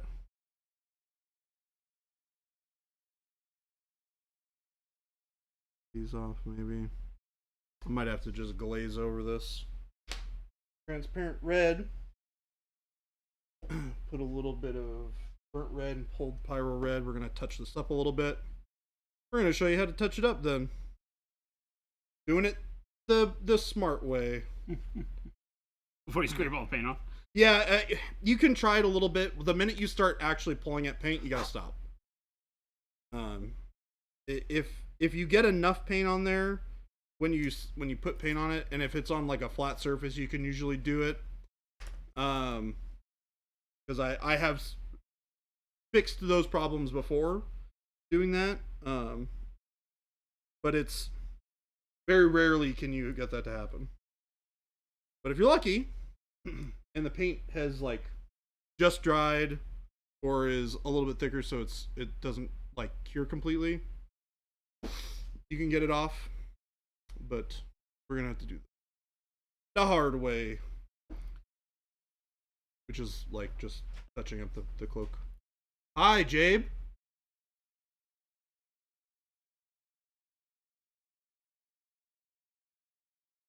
There's a bunch of them. Yeah, probably a whole box of them someplace. Gabe just found his first 17 ml bottle of Pro Acryl. The ancient days, the before times. Oh wow, that's so funny. The before times. Oh, and it still had the same caps that we have now. Oh yeah, just smaller. Yeah, yep. That's cool. Yip yip yip. Monument Hobbies. Alright, so when we're doing this, we're just gonna glaze over it, chat. We're just gonna do some PSA, chat, don't kiss your blades. very, very, very light glazes to just try and obscure those dots so they don't look as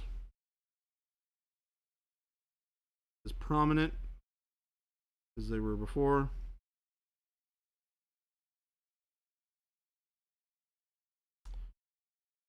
A bummer. I really hate when I do stuff like this. Yeah, it sucks. There's not a good way around it, right? No. It just feels bad. But it's easy to come back out of. Yeah. Just makes you have to go back over something you've already painted. Yep. I hate doing it over like when I do that stuff on things that I've like painted, it's not a huge deal. On stuff where I've like done a ton of glazing, it's kind of a pain in the butt. Yeah. Just because it's like, oh, I've spent a lot of time defining the exact hue of this like particular gradient. Right. But luckily, this is a pretty light spattering of paint. That glaze pretty much knocked away all of it. Can't really see it anymore. You can see this little speck down here. I'm just gonna put another layer on that. And this is just Gold Power Red mixed with a little bit of burnt, not burnt red, burnt red, and thinned down to this sort of consistency here. You can see on my thumb.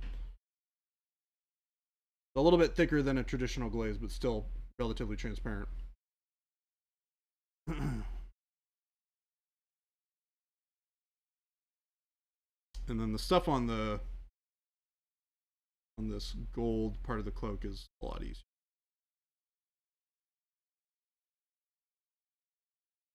Intermediary color.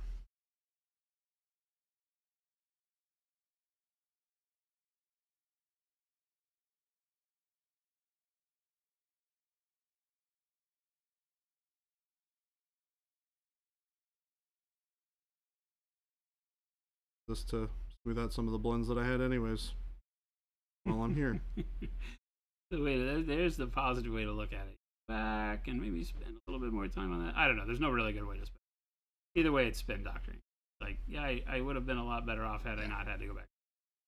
I always look at every model as the fact that you're not done until you're done. So don't, don't ever finish any one part of the model until all the model is ready to be finished.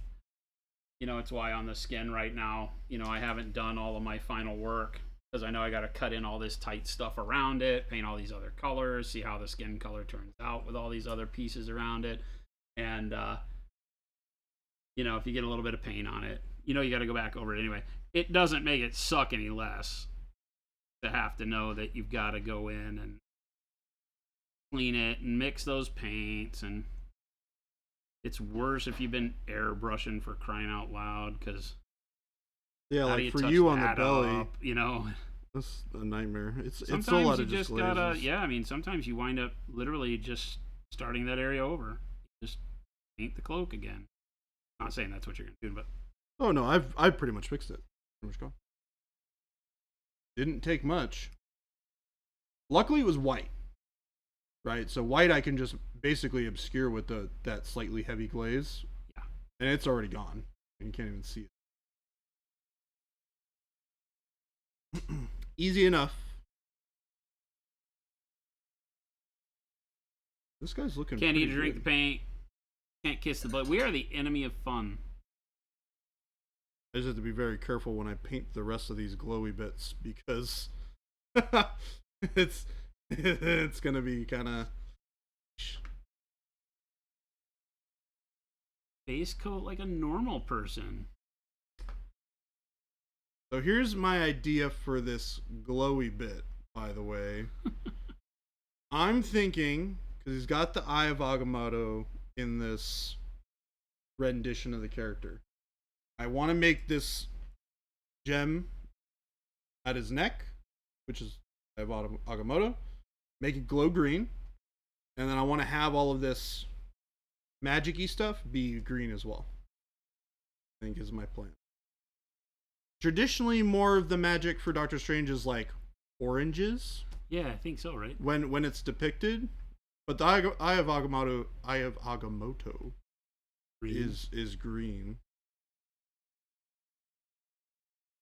and I like how they portray it as green in the MCU.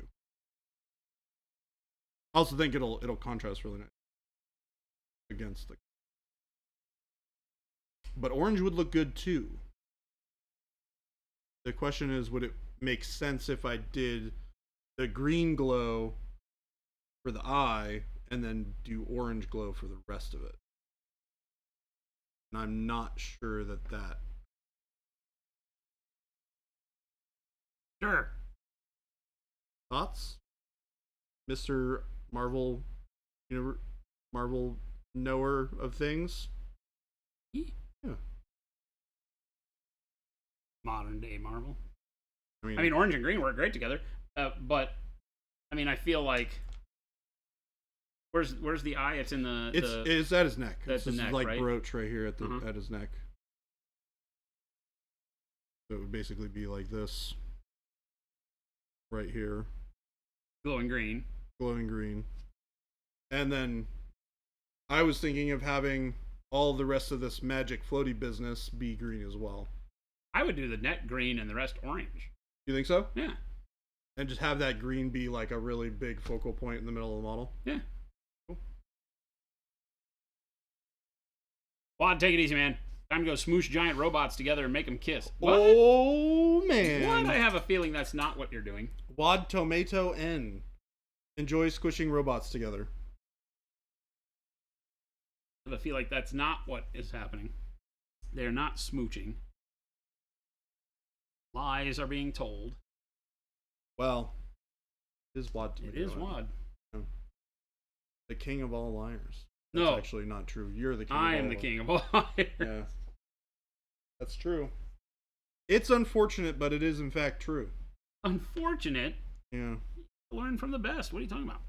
I'm not sure I want to learn that from anybody. Oh my god, you're one of those. Yep. God, I can't believe it's almost 4 already. What the heck? What's happened, chat? It's too busy around here. Paint more. I actually have gotten a decent amount of painting done. Think about it. Okay, we'll do this orange. Do the orange. Start with yellow transparent.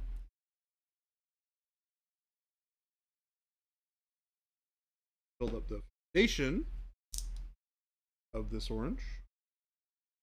But this time we are not going to use flicky paintbrushes. We're going to block off the part of that model. I found a new video game, chat. Found a new video game. Well, it's an old video game that's new to me. Yeah. Steam Summer Sale. Uh-huh. I bought like 16 games. Uh-huh. I think the most I spent on any was like $18. Okay. And that was that God of War. I told you that. But Have you played it yet? no, Oh, okay. because I found the best game ever. Okay. And I don't remember any of the other games I bought except that I bought God of War. It's called Noita. Noita. Okay. Anybody played it? No. Anybody in your... Well, don't say no for them. You don't know. But no, I'm just saying no for me. I said anybody. Your streams always seem to fly by, Panic Bomb. Some days they do for me too. Sometimes it's like, wait, what the? Yeah, I literally like just looked at the clock and I was like, where did the time go? It's called Noita. I think it's like Swedish or Finnish development company. I don't know. Okay. I don't know what the word means. But all the names of the creatures in it and stuff like that are also that, you know, same language, whatever it is. Yep. Holy mackerel, it's amazing. Have you ever played Dead Cells? The roguelike? Yeah. Yes. The pixelated roguelike? Yeah. It's like Dead Cells on crack. Is it a side scroller? Yeah, it's like Terraria. Oh, yeah, I wouldn't like it. Not be my cup of tea. I'm not huge on side scrollers. Yeah, me neither. Never really. That's why I was like, I don't know about this. Maybe I'll give it a shot or whatever. Holy mackerel, it's amazing. Jen comes in there and laughs at me because legit, I'm angry as hell at this game. Are you screaming at the computer? It's imagine, yeah, because imagine it's like freaking like Dark Souls, but not in the way that a lot of games are trying to be.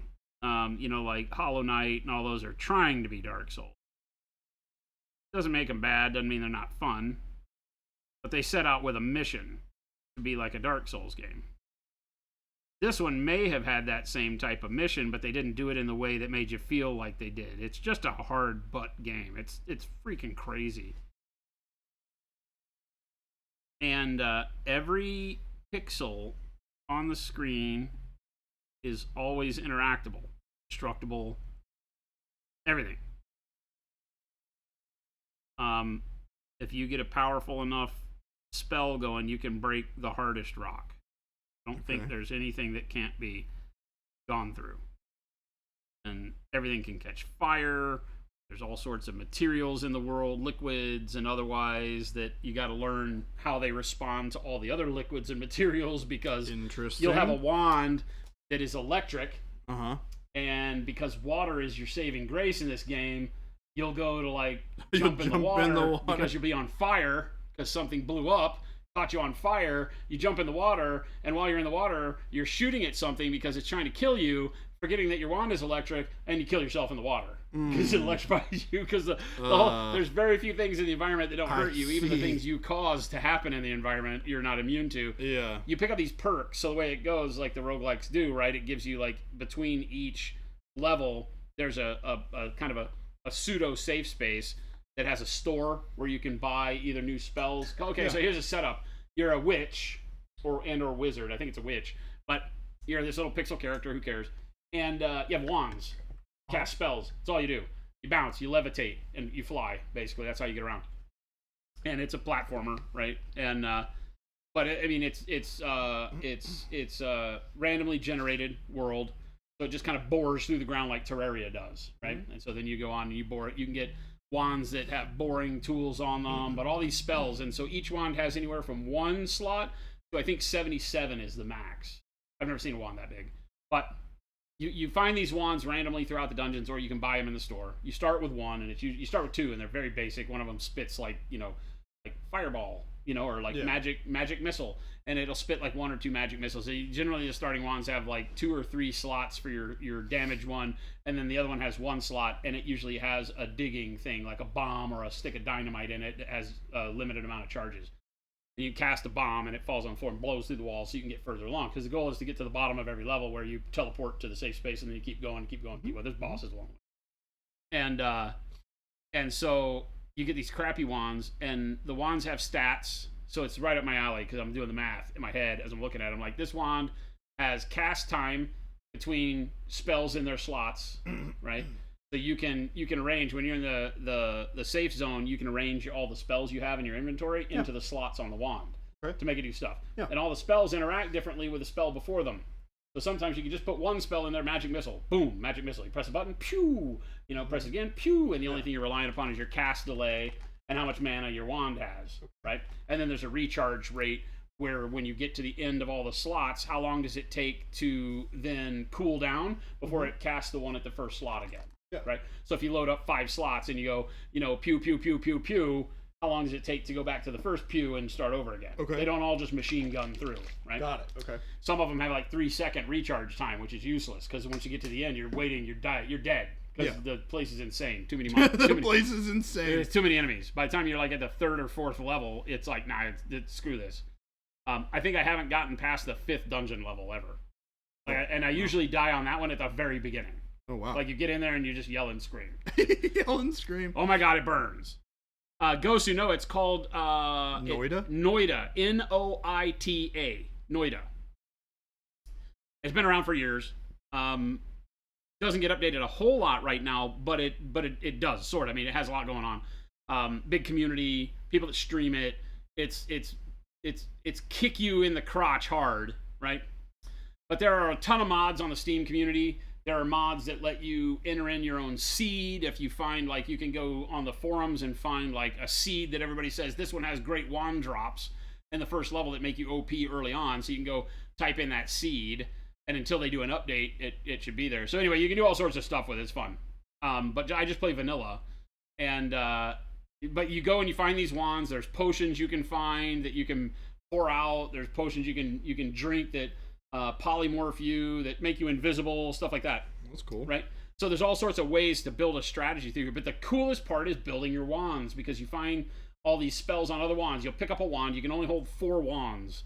You start with 2, so you can pick up 2 more. But you're always in this position where you'll find another wand, and you'll look at its stats, and it lets you compare it to the wands you have, and it freezes the game when you're doing this. So it's also a safe haven. Finding a wand is good, because you can, as soon as you click to inspect it, it freezes the game. Nothing else happens to you. Now, it doesn't change the game state, so as soon as you stop looking, you could die. But there's been plenty of times where I saved my butt, being chased by some big bad, and then just click to inspect the wand and just breathe a minute. Yeah, she's like, okay. Island Hobbyist, what's going on? What is happening? Thank you so much for the raid. Welcome. Hello. Baby J over there is working on Doctor Strange for Marvel Crisis Protocol, and I am doing Morgana Le Fay, a artistic miniature from Mindwork Games, who we distribute here in the States, and I'm working on her skin. I'm actually working on blocking out all of the parts around her skin that I got overspray on as I was doing my detail airbrushing, but we'll be working on details on her.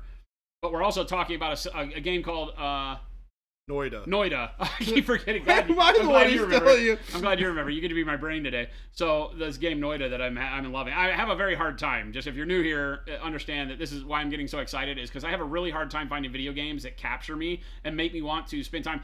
But I hate watching TV, so there's a lot of times where I'll go sit at my computer and wish I had a game I could play. But all the games that I start up, I play for 5 minutes. I'm like, I'm not into it. And so finding a game that for days on end has me like, I want to go play this game. And Noita is that for me right now. It might burn out, but whatever. Doesn't matter if it burns out. You had a good time with it. It's like impossible to beat. It's like it is exactly why I like Dark Souls, because Dark Souls is the game that lasts so long because I suck at it. Right? And I want to get better and better and better and better and better. So you get better and better and better. You practice. You go beat your head on the wall against the same boss for 90 million hours. Yeah. And eventually you live. My nephew on another conversation plays Elden Ring, but he hasn't beat it. But now he got Dark Souls 3. He just downloaded Dark Souls 3 today, and I'm like, good luck, kid. Is he about to get his butt kicked? You're about to find out that Elden Ring was the easy one. Yeah. But but so Noita is super fun because of those wands. So you find a wand, and they have all these stats, like I said, right? They have a certain amount of slots. There's whether or not they randomly choose which spell slot they cast. So I don't remember what the stat is called, but they're either random or not. There's only 2 choices. It's binary. Hello. Hi. And so if you, I'm talking about that game I love. That Noita game that I'm playing. Yeah. Oh, it's so great. You love it. So you got to tell them how I act when I play it. Every time she walks in, I'm depressed. How's your game? I hate it. Dying. I keep dying. Dying. And you don't keep anything. It's like a true roguelike. You lose everything. There is no anything you gained except on your progress screen. It shows all the crap you found, but none of that does you any good. So you start all the way back at square one on the top of the first level with your one crappy wand, and then you start over again. And she always walks in right after I died, and so I'm like, my head's hanging low. She'll rub me up. She'll pat me on my head. I'm glad you're having fun with your game. It's like, I'm not having fun. I'm dying. Yeah, she learned. I think she knows after all these years, because we met when I used to stream World of Tanks what I did on my stream. That was full time what we did back in 2015. And I would just curse all night long. I would literally like, mother effer, fragging. There were things that would be slammed and banged. Oh yeah, I'd pound on the desk all the time. It was funny. It was good, bad, horrible. So I stopped. But anyway, I could try Risk of Rain. I have Risk of Rain 2. That's another one I got during the Steam Summer Sale because it was like 90 cents. I have a bunch of games that are like 90 cents. This one, though, Noida was like $8.99. It was like $8.99 or $9. Yeah, it's like Prime Day for video game nerds. But, you out of here? Oh. He's just coming to hang out. So anyway. Wait, are people going to be? Yeah, Christopher. Yeah, play your game.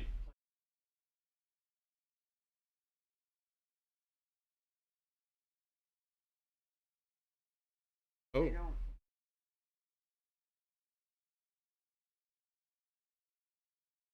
As long as he's not sitting in that company. Hey, somebody likes us. Well, Chris is here probably. Go tell Yeah, Chris. Yeah, go tell Chris. Out here? Yeah. All right. Bye, Jen. So, Hi, Highland Hobbyist, thank you again for the follow. Welcome. And anyway, for everybody that's new here, welcome. Thank you for coming over on the raid. Hope the stream went well. We are Monument Hobbies. We are the manufacturers of this wonderful pen called Pro Acryl. Bam. And all of us here do the manufacturing right in our HQ here in Arizona, stateside, and then we paint things every now and then. do. But we also talk about video games and movies. We and talk books. about life in general. games. Our Yakov, our Russian spy over there, And Jabe, who has a microphone. He's very dangerous. But anyway, so Noida, the wands have, if they're random, they're garbage.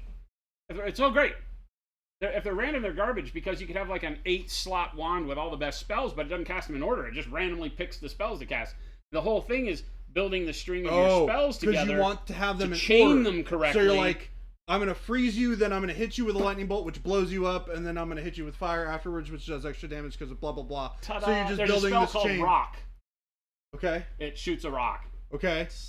So if you shoot you the one freeze, that freezes, and then you shoot a rock, it kills even the biggest See, thing. I knew what was happening. Yeah. The mechanics were there. Yeah, but anyway, so but the problem is all the spells you find are random, but you're finding like one wand, and it has these spells on it that you can use, but they're in a crappy order, and it's a crappy wand, so you gotta hold it until you get to the safe zone, and then you can pick it apart and put all the spells where you want you can to. rip all the spells out So of it. the frustration with the game, of course, is that you're like, I can build the best wand ever, I have all but the then parts. you have to survive. And you die. Oh, no! And you know why I die? When you play this game, you'll understand, because for the first week or so you play it, you'll feel exactly like I did.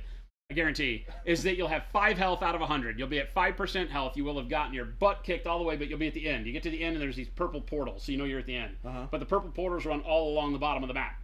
So they go from left to right. You can find a bunch of them. Yeah. So no matter how far down you go in the map, there's be a purple portal. Yeah. So you find one, and you're like, okay, but I have 5 health, and there's a wand over there that I saw. I'm gonna go get it. Nope. Die every time. You Die every time, bang my head on the desk. desk, and I'm like, I should have just gone through the portal. You should have just gone through the Or portal. you have like 198 gold, and you know that at the end of this particular thing, that everything costs 300 something. So you're like, well, I have 5 health. I need to go get another 102 gold. Nope. Go through the portal. Nope, die. Go through the portal. Always go through the portal. Always go through the portal. Oh my god, I had the best wand. Best wand I'd ever built. Oh, no. Best wand I'd ever built. No. I built it. I was in the safe zone, built it. Oh my god, this is great. Tested in the safe. Tons of damage. Just like a laser beam. Like you press a button and it threw all the spells together and just made one completely constant cast that never ran out of mana. So you could just be like, tear everything up. It was like a whip of doom. So I made this thing, was all happy with myself, jumped down the level to go start, and in the beginning of the level, it put 3 of the worst mobs you can find together, and they insta-gibbed me. Like, I shot, and I don't even think I hit anything, and I died. And I had like 220 health, which in that game is a lot. And I was like, and it tells you died from explosion. Or it says you died from, and then because it's all in like some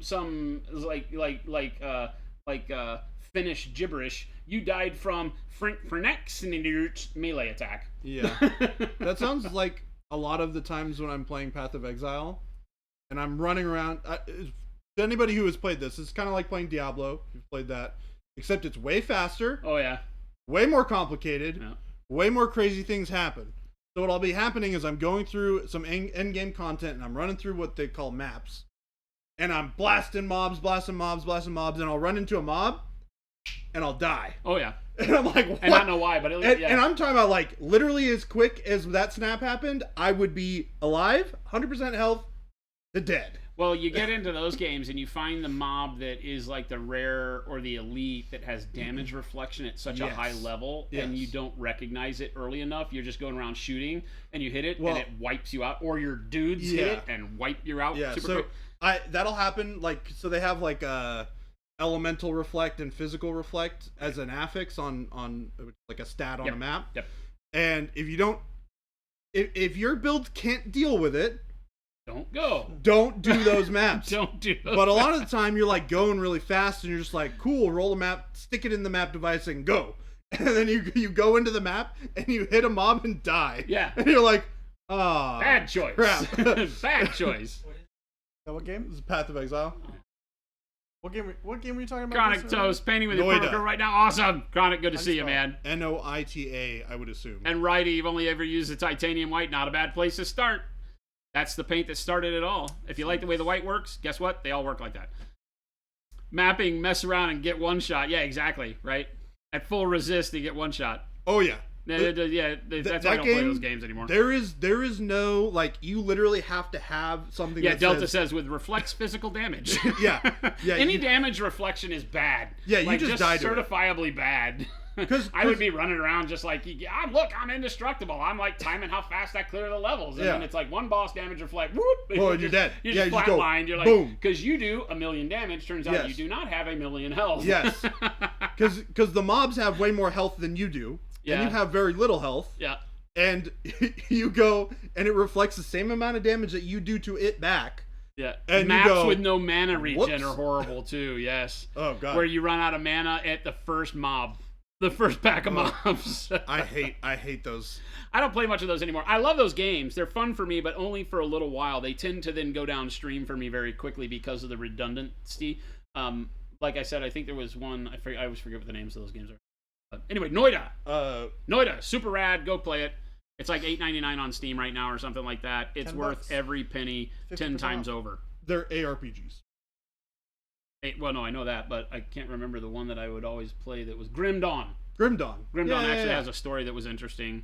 And it got to the point to where you would get built up in power, but then you'd get to a brick wall really quick, and so you'd have to go farm and do all the side quests to get you back up there to the point. Was it Grim Dawn or was it the other one? It wasn't Grim Dawn. The no, one Grim Dawn I've always played in the background. Oh, okay. There's been a new one that I was playing too, but what is it called? I know I've heard really good things about it, and we were playing it while we were waiting for D4, which didn't last for very long. I haven't gone back and played it since I found Noida. God, what is it called? I'm a one-trick pony right now. I'm like, I have the best game ever. I remember you got to the $8.99. It loads in 2 seconds. You can play it for all night long and never get past the 3rd level. I remember you got to the end game and you're like, I kind of ran out of things to do. But that game is also not 100% released yet. I don't. Yeah, it's in early access. Yeah. The end game is still fun. It's just limited because it hasn't had the time to grow and release more content. Right. Path of Exile's been out for like 15 years. Or however long it's been out. Yeah, so there's still got, story like, for me to play and bosses to kill and all that. It's still fun. New Path of Exile is pretty cool as far as the new stuff that they've added. If you like killing bosses, that is the best game to play as an ARPG. I think PoE is the most fun I've had, but it's so daunting. Oh, it's because you sometimes. feel like I felt like I never wanted to spend skill points or do anything because I felt like the ramifications were so bad.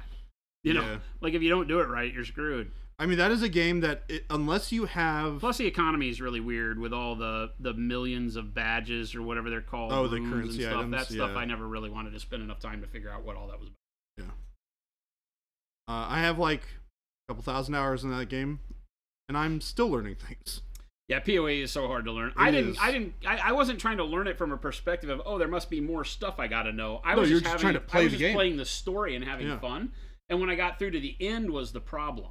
Because in order to really enjoy the end game in PoE, you have to start knowing all that crap. Yes. And that's where I didn't know. I got through the end game. Now, realize I haven't played it. I've heard they've added an absolute crap ton to the story They since have, then. yeah. So, I haven't played in years. There's 10 seriously. acts now. There's what? There's 10 acts now. I think when I played, there might have been 7. Yeah. Sounds right to me. Yeah, Or there's 6? no different difficulties anymore. This is how long I've played. I've played for a very long time. But I really enjoyed it. I thought that the story was pretty cool. The bosses were a lot of fun. Those have just gotten better. There are more of them. They are harder, and they are really freaking cool. Yeah, the mechanics really made me feel like I was playing an MMO as opposed to Diablo. Yeah. Yep. Yep. Diablo wasn't bad, but Diablo just always kind of felt like the bosses were just a Zerg fest kind of thing. And that's the same for this other game that I can't remember. Epoch. Last Epoch. Oh, yeah. Yep. That's what yep. it is. Ate with some gargants. Right, man.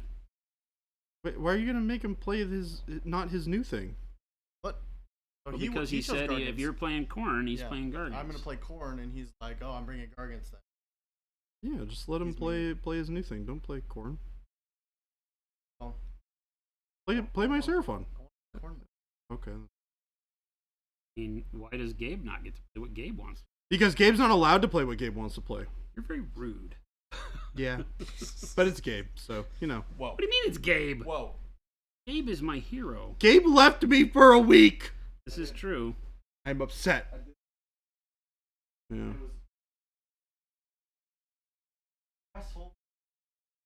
That's... Gabe's car got run into. Oh, yeah, I remember that. Yeah.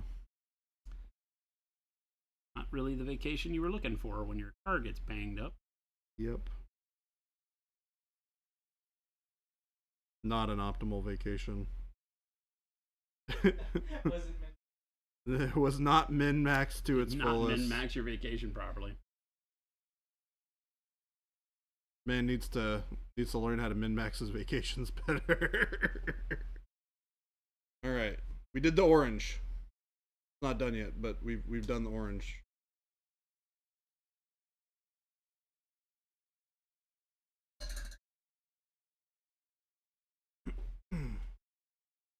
Gosu, gotta head out. You guys have a good rest of the stream. Thank you so much, Gosu. Thanks for hanging out.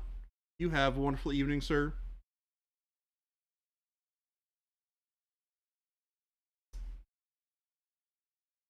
Stay in here. The hard part is when you're playing, you have this build, and then that build stops working, and you just get your butt kicked constantly. Oh, yeah. Yeah. Yeah, you can always tell when like a build was good mid-game, early game, and then all of a sudden, not so bueno. And that was always my fear with PoE is that it got to a point where you were like, oh, well, what do I do then? Because I put so many points into this. Why does this not work anymore? You start by following a build guide from the start. That's the unfortunate truth about that game. Well, and that is really the truth of it, right? Yeah. Is that you have to kind of have faith in everybody else's meta. Yeah. If you're not going to put that kind of time Well, into and you it. don't necessarily have to play a meta build. You just have to play a build that can handle things at a level that you're going to want to play at, right? So if you want to kill end game bosses... I mean, by meta, I don't mean the build in specific. I mean that the fact that certain things don't work. Certain aspects of your build aren't going to get you very far because this is not tuned right. This is buggy right now. Hey, they nerfed this, all that. Yeah. I think the other bummer thing about that game is they've sort of killed one of the types of builds that I like to play.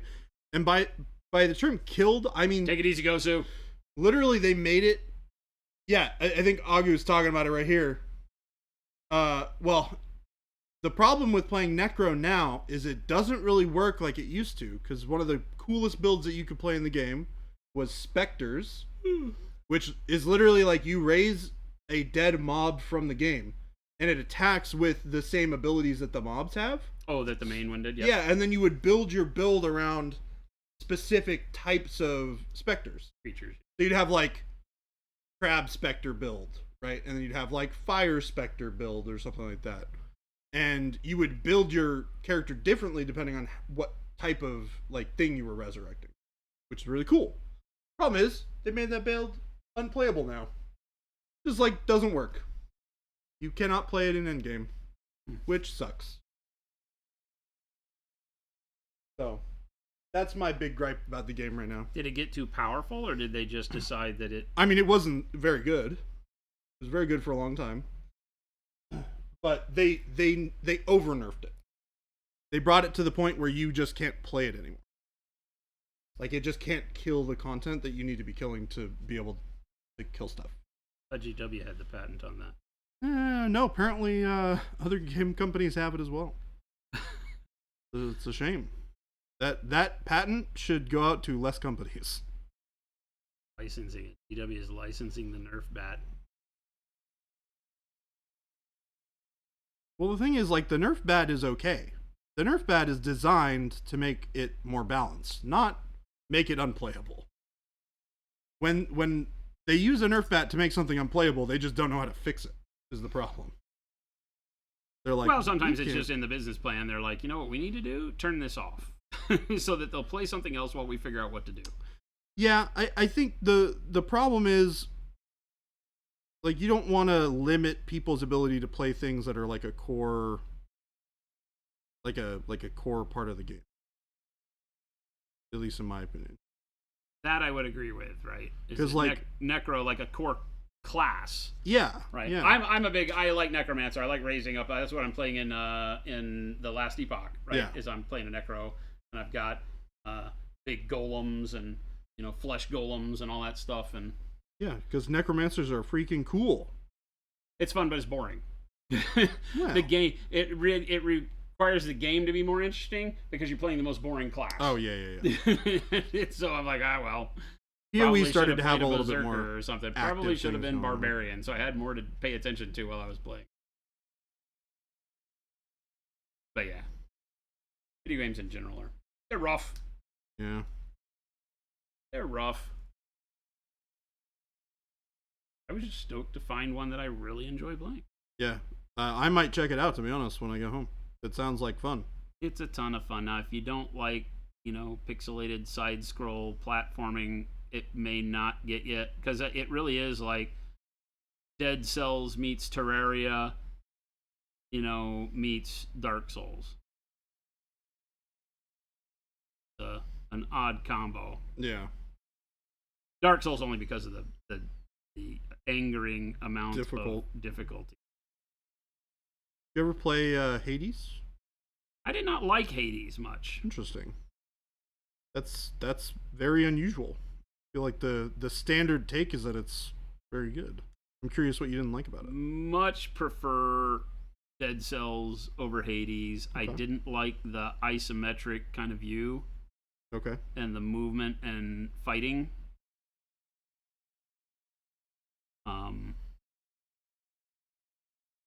That's my no-go territory. I don't Okay. dig that. Right? Yeah, that's totally fine. I was just curious because a lot of people, it's generally considered to be one of the better It got roguelites tremendous in the reviews. genre. Yeah, it's a great. I heard everybody really liked it. That's why I picked it up. And- It's one of the few games I refunded. Oh.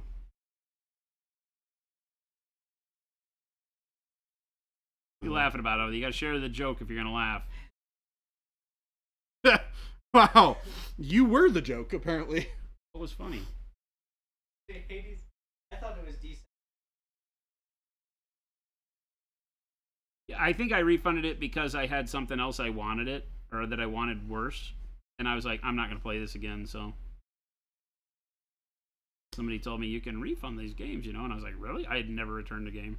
I just have all this garbage in my library, so I was like, I am turning a new leaf. Yeah, time to take advantage of returning games. Yeah, Yeah. Can you beat the game in an hour and 59 minutes? People actually do that. They're like, hey, we're gonna buy the game and then we're gonna beat it and we're gonna return it. You can't do that too many times. They're on to you. They don't let you have that many returns. You can't just do it infinitely anymore. They used to let you.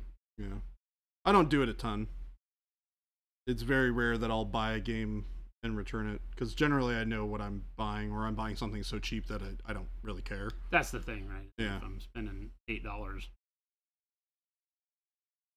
I know I can always have a good time going back and playing No Man's Sky for a few hours if I just have some hours to kill. Yep. But I really do like games that are more progress, frustration games, and that's really where I put the Dark Souls genre. That you're trying so hard to progress through this RPG-ish thing, and the game just kicks you square in the crotch at every turn. And I have this masochistic love for those. So this game falls right into that territory.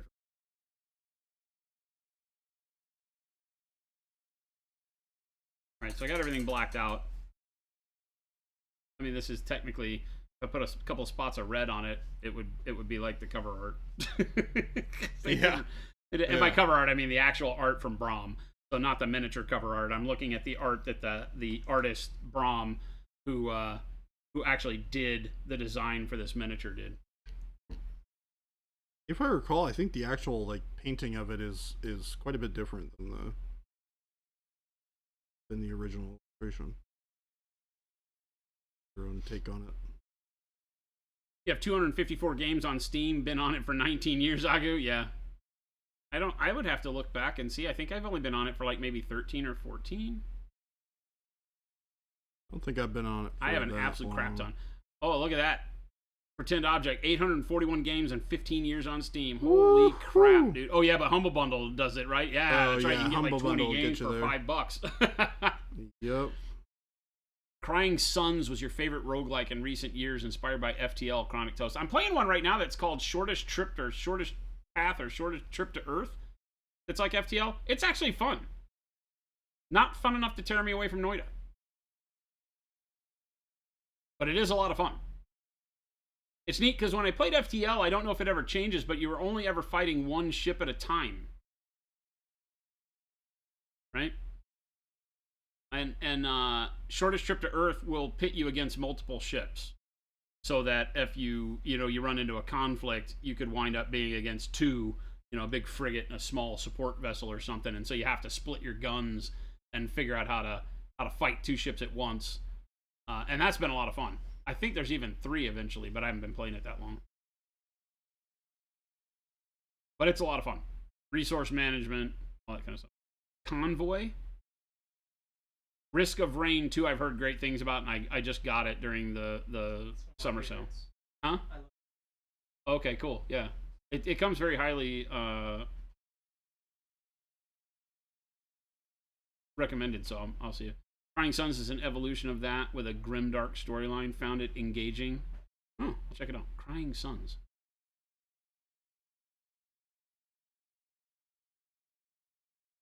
Yeah, it's funny though. I'm like a one-trick pony. Like right now, I'm legit just into my game.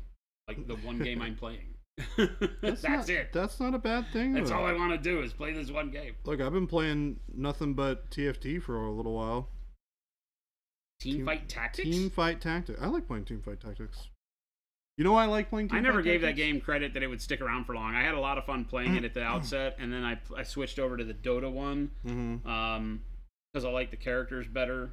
Yeah. And the variety better. And then at the end of it, I just got bored of both of them. They're neat time sinks, but when they started saying they were doing leagues or seasons where they'd switch out the people that were in it, I was like, nah, then I have to pay attention.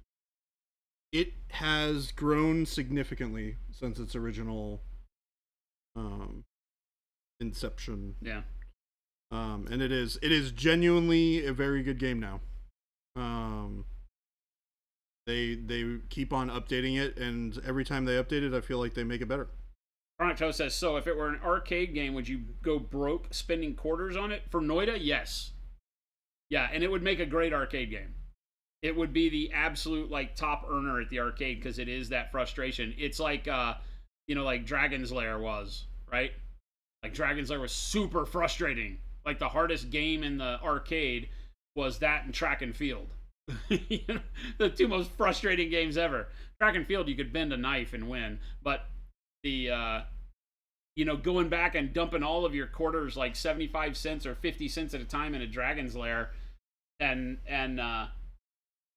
like still messing up at the same spot. You know, oh, left, right, but your timing was off, and 50 cents. You know, that's the litmus test. Which one are we talking about? Shortest trip to Earth? I'm talking about Noida.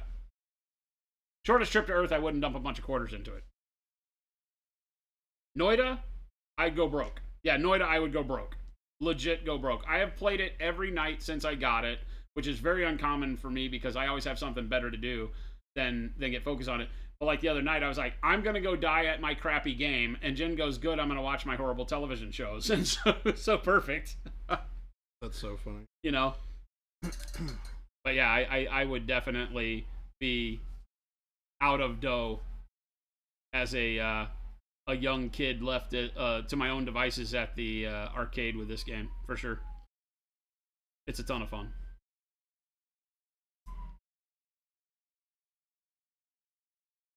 Your name on Steam is Chinsack.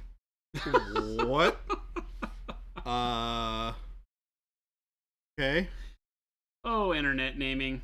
Go home, you're drunk. I mean, to be fair, my name on the internet is Crunchberries. So, I mean, you know, to be fair. I mean, hey, look, I like Crunchberries. What can I say? I mean, What's wrong with a little bit of Crunchberries in your life?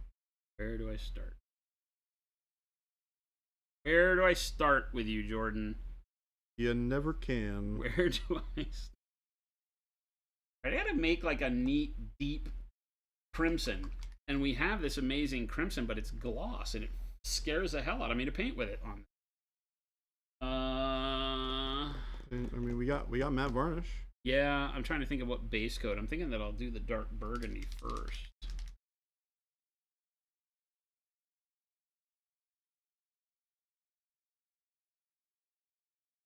It's a loose translation of Chinsack into Japanese. Oh my god. So you're fully invested in this, Agu. I see. It's all better, all clear to me now.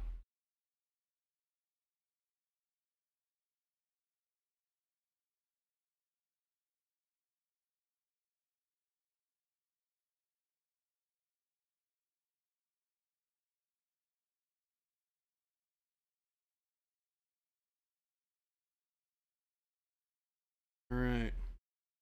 Our hot, spicy magic is coming to a close here.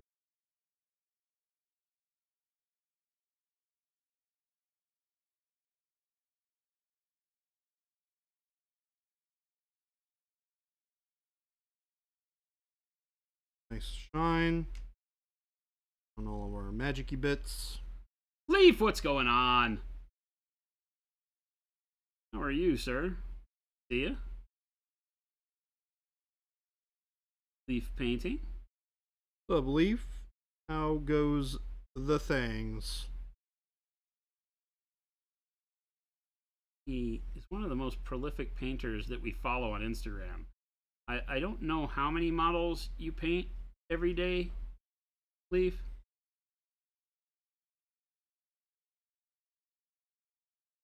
But it's more than I ever have. It's where like every day I open it up and it's like, look, 5 new Nerdle models. Sounds like me when we stream. I'm like, Yeah, you two would get along great. hey, look at my completed Yeah, 1,000 points of Grey Knights. Laugh it up. And you're like, here's my unfinished everything. I don't like finishing models. That makes me feel like I'm accomplishing something. I don't want to feel accomplished.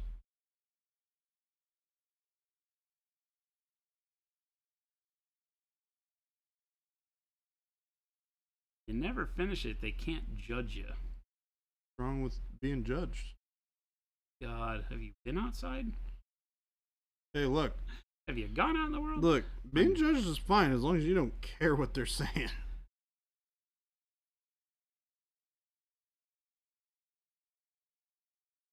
Finish most of my models. I'm not always in it for the finished product, which seems weird. We talk about it a lot Yeah. on stream, but I'm really not. A lot of times I'm just like, it doesn't really matter to me. It's this part of the journey of getting the color combo down, and then once I get there, I'm like, okay, great. Models like this, generally like one-off display models, that's where I really come alive, and I'm like, okay, great. You know, like I've got 2 or 3 right now that we've got to finish that are in that, 85, 90% of the way there. Death Knight, I got a little bit I got to do. Shinobi, I got a little bit I got to do. But they're all models like the Death Knight, Gabe goes and takes a picture of it, and it's like, done. Looks done to me. Not done. But I could fool all Gabe. but the most discerning eye.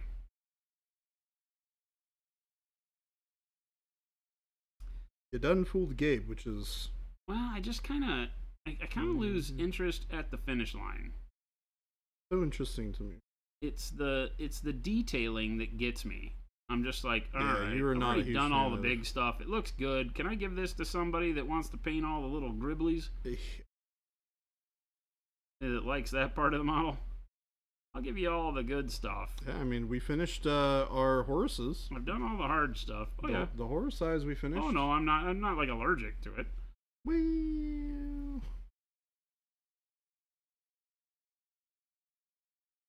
Oh, that's such a good color. Holy crap.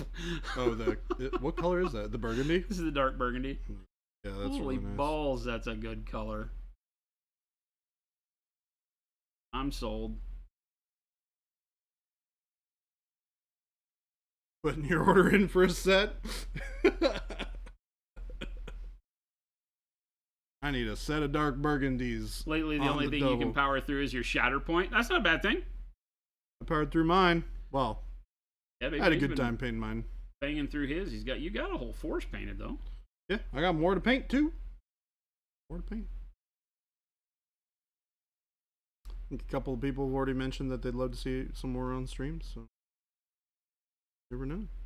Gonna force us to watch more Star Wars. Yeah, force you to watch more Star Wars. Yep.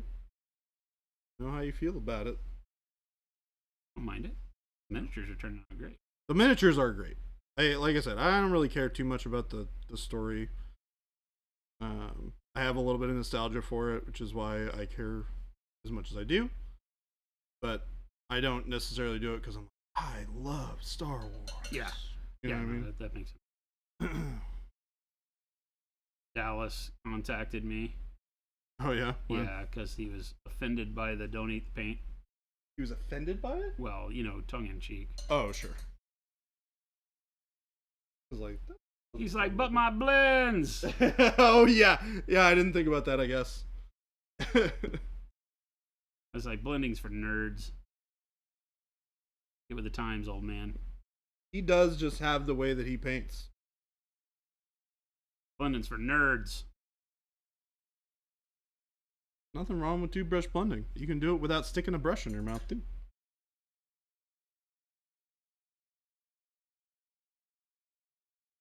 It looks really nice up against the blue as well. That's the thing, right? It's the perfect color for this skin.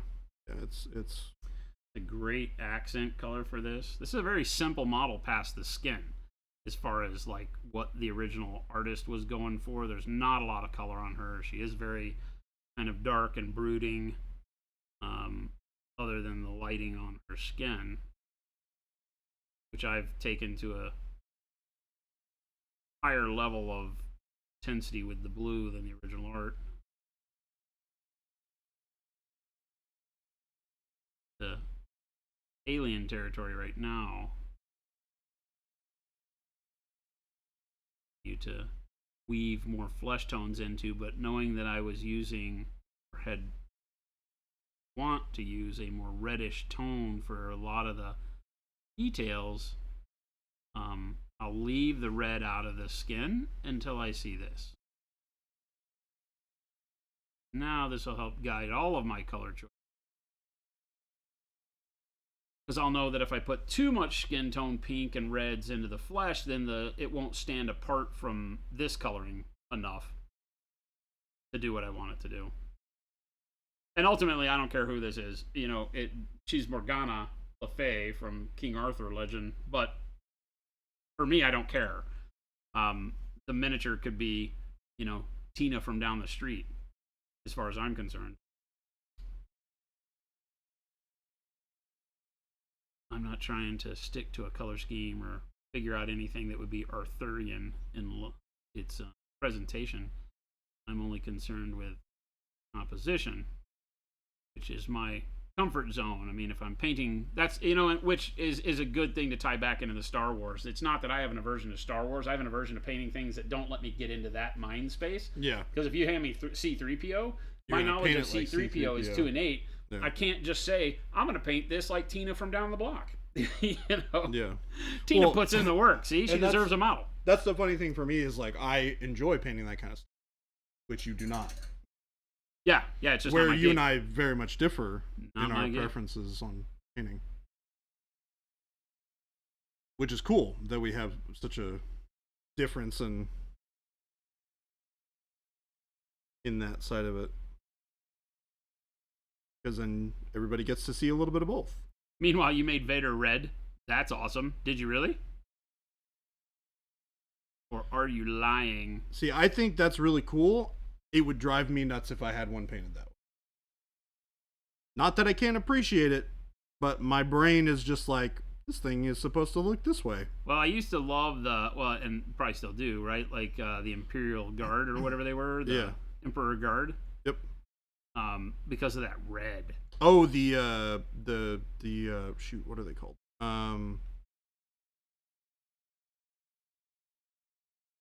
I don't remember. All my brain ain't working right now. To be honest. I always just knew him as like the Emperor's Guard, Emperor Yeah. Bodyguard. They have have a like name. like an actual thing. It's something to that effect. All right, glow is done. Oh, that was great. Glow is done. Very nice. Back doesn't look quite as nice. Wait, you didn't paint the back. I kind of did. There's no highlights back there. Fired. You're loving the. Oh, nice. Selfish. You did a great job. From the front. The back's the part you have to look at the whole game. Hold on, I can turn the model around. And flee. No, I can put butt to.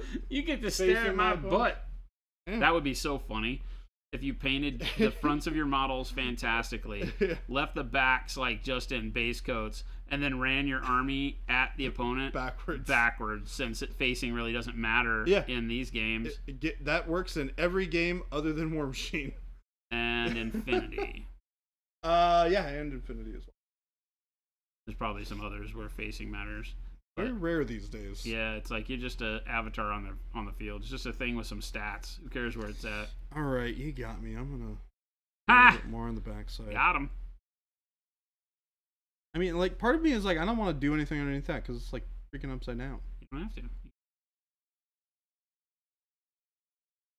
Come back to it later. Yeah, I'll come back to it. I'm lazy.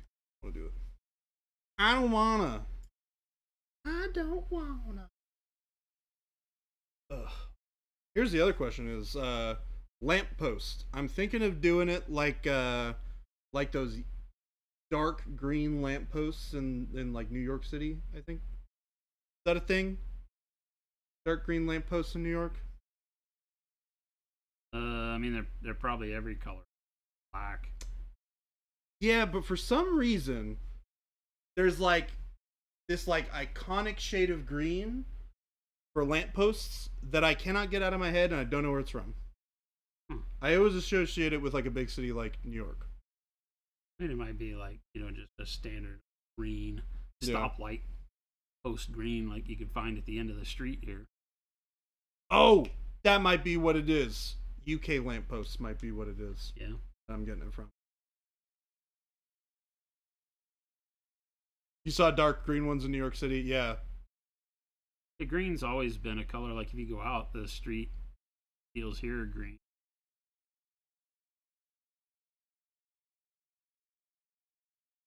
For superheroes and comic characters, do you find it useful to compare colors of the comic artwork? I inspire my Marvel color schemes by the comic artwork. Yeah. So like this is pretty much ripped from the comic. He doesn't really have like boots in the comics, so they just painted them black. I don't. I mean, I guess his skin's purple, so I did the purple skin. Yeah, I chose to do all of my whatever his group is called. Black Order. Black Order. I did all my Black Order for Marvel Crisis Protocol in jades rather than, the blacks and things like that. I did it in not bright jades, like deeper jades like this, and so I carried it on to the Marvel United Thanos that I did. But I chose Black Order, believe it or not. Number one, at the time they played pretty well.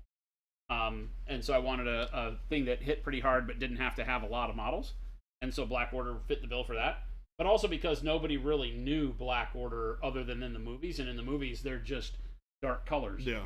If you ask somebody what color were they, I think a guy had yellow and then a bunch of brown and gray and black. And so then when it's like mud color, now you have an open palette to go into. So I like stuff like that rather than painting Spider-Man, which I feel like it doesn't give me a whole lot of space for my...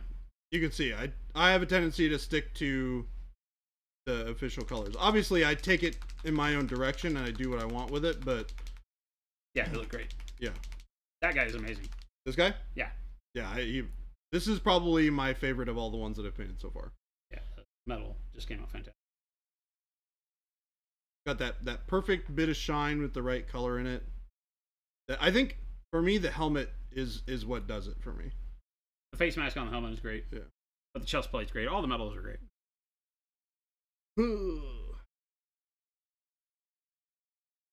I just have to paint a bunch more. Like 5 or 6 more freaking Mandalorians. Thanks, Star Wars, giving me all these new Mandalorian characters that I need to, well, not new.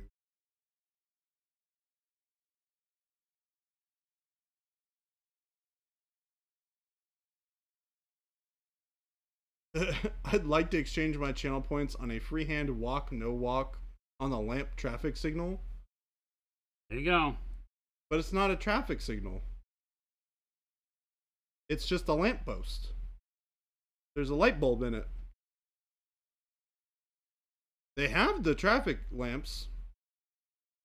Or the traffic signs, and I did not use the traffic sign one.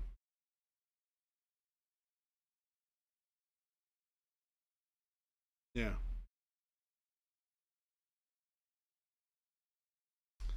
I could be convinced at some point the next time we do like a fun challenge or something to like freehand a wanted poster for whoever wins on like a sounds to thing me that I put on like you base. just picked August's Discord challenge. Wanted posters? Freehand. Ooh. Ooh. All right. We know what we're doing for the August challenge, folks. Freehand it is. You have been notified. Thank me later, chat. Many days early.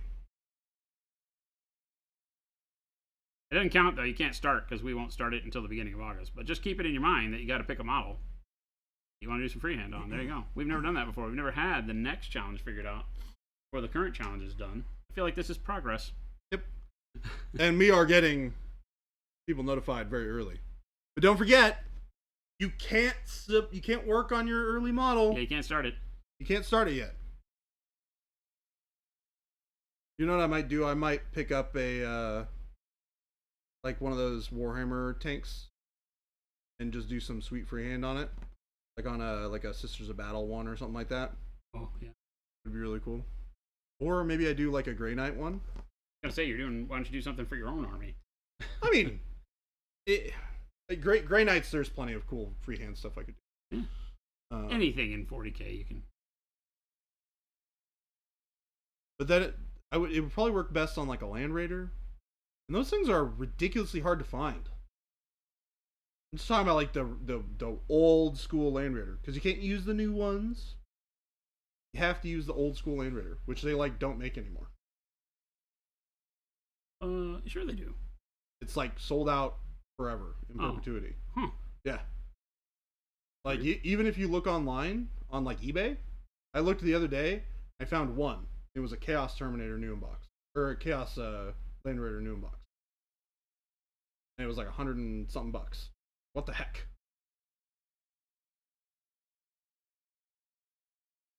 So I'm not super in love with that. Knight shoulder pads are a great place to do that. Yep, Knights are good. In fact, T. Schmidt, who happens to be working on some Knights. Oh wait, because you're already working on them. You know what? I'll even allow. Well, we'll figure it out. I might allow you to do just the freehand on it and call it good. But if you do that, then we're just judging the freehand, not the model. Yeah, reprime it, T. Schmidt. T. Schmidt, sucks to be you, but sucks to be you. sounds like you're painting your army over again. Sounds like you're freehanding some tattoos on someone with lots of skin. I mean, that's a great place to do it. That's immediately where my mind went. Yeah. Is that I'll try to find a model with a bunch of open skin that we can do some tattoos. That way I can kill two birds with one stone on some instructional a great model for how to do stuff like that. We have lots of skin models here, and all of the busts we've got. Unfortunately, a lot of them are not really tattoo looking models. Figure something out. I have a random bust here that would work good.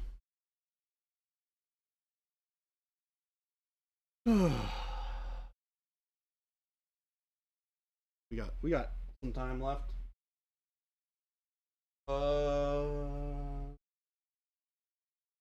Let's do it. What you doing over there, Jacob? Yeah, what are you doing over there? Sleeping?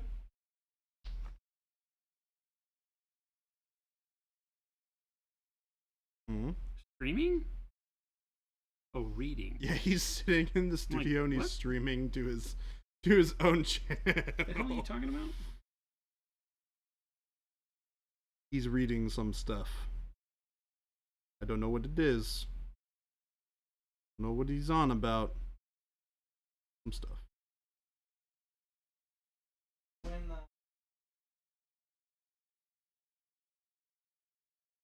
Don't know anything about it. Marines.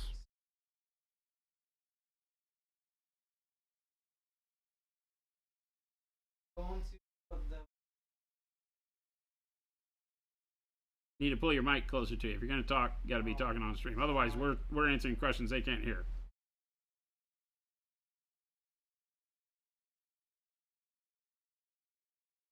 Is this on? Yeah. You gotta like eat it basically. Okay. So when you get your Leviathan box, there's a code in it. Where you go to the 40K website, whether Space Marines or Tyranids won. Whoever gets more votes, their results were locked yesterday. Oh. So now it's the countdown. Said they're revealing it on Saturday. You're asking who we think won? Yeah. Well, I think if we're going by just purely gameplay out of the box, I mean, I think Tyranids are gonna lose that. If we're going by what I think people would want to see more, probably Space Marines, but hopefully Tyranids. Because they did their on Hammer Community, they made like 2 weeks ago. It was like Space Marines 51% to Tyranids 40. Like a couple days ago, Tyranids were ahead by like some percentage. Yeah, the reality in things like that is it'll be whatever GW wants to show us. That's who will win. That's my innate wisdom, is that GW doesn't care what you voted for. Whatever they want to reveal, they'll reveal. Or whatever they have ready to reveal, they will reveal. I would think that Space Marines sell quintillions more than Tyranids ever have or ever will. That's why I think. So I think Space Marines will be what we see, but I could be surprised. I would say if it is Tyranids, it is either because Tyranids are ready first, It is absolutely. They're real. or yeah. I don't know. People are there's a lot of people who are like not very good at playing games. It is There was a entirely huge effort to possible. report NIDS. You hate NIDS, literally just bugs. I feel like NIDS victory drives the narrative more. I mean, Yes. what narrative? They haven't even finished the narrative that they started with all the rest of this stuff. Where do bugs come into it? We have this weird narrative that's of true. Dante and Ball and the Tyranids, and are they just shoehorning that into the whole like Emperor coming back kind of vibe we're getting with Gilliman and all of that? Are they gonna pull some stupid thing where it's like, you know, oh my god, even Chaos realizes what a problem the Nids are, so brothers get back together. God, that would be And it's so like we weird. reunite in sync for one last tour. You know, it's like I can see GW doing all sorts of horrible stuff. I would hope that with good artists and authors at the helm that we wouldn't see something like that happen. But I'm like, where did Tyranids even factor in to the current narrative in a big enough way to matter? The current narrative is huge without Tyranids. And then you put Tyranids in it and it's like, really, dude? So I'm curious how they're pulling this off. Like, why the box set having Tyranids in it blew my mind for 10th. Yeah, that was very surprising. It made no sense to me at all. It shows that my whole wish for the narrative is false, I think, because if they stuck Tyranids in it so blatantly, I just don't get it. Well, they were talking about having a bunch of new Tyranid models that they were doing this year, but part of it was with the initial release and the rest of it was coming later. So we knew that. I mean, we got Votan, but Votan didn't factor into the narrative. It was just like, here's an army. Squads. Yeah, Votan felt like a really bizarre, like very bizarre release. Yeah, it's just because they're just like, hey, we're releasing a new faction that has absolutely nothing to do with the narrative that's going on.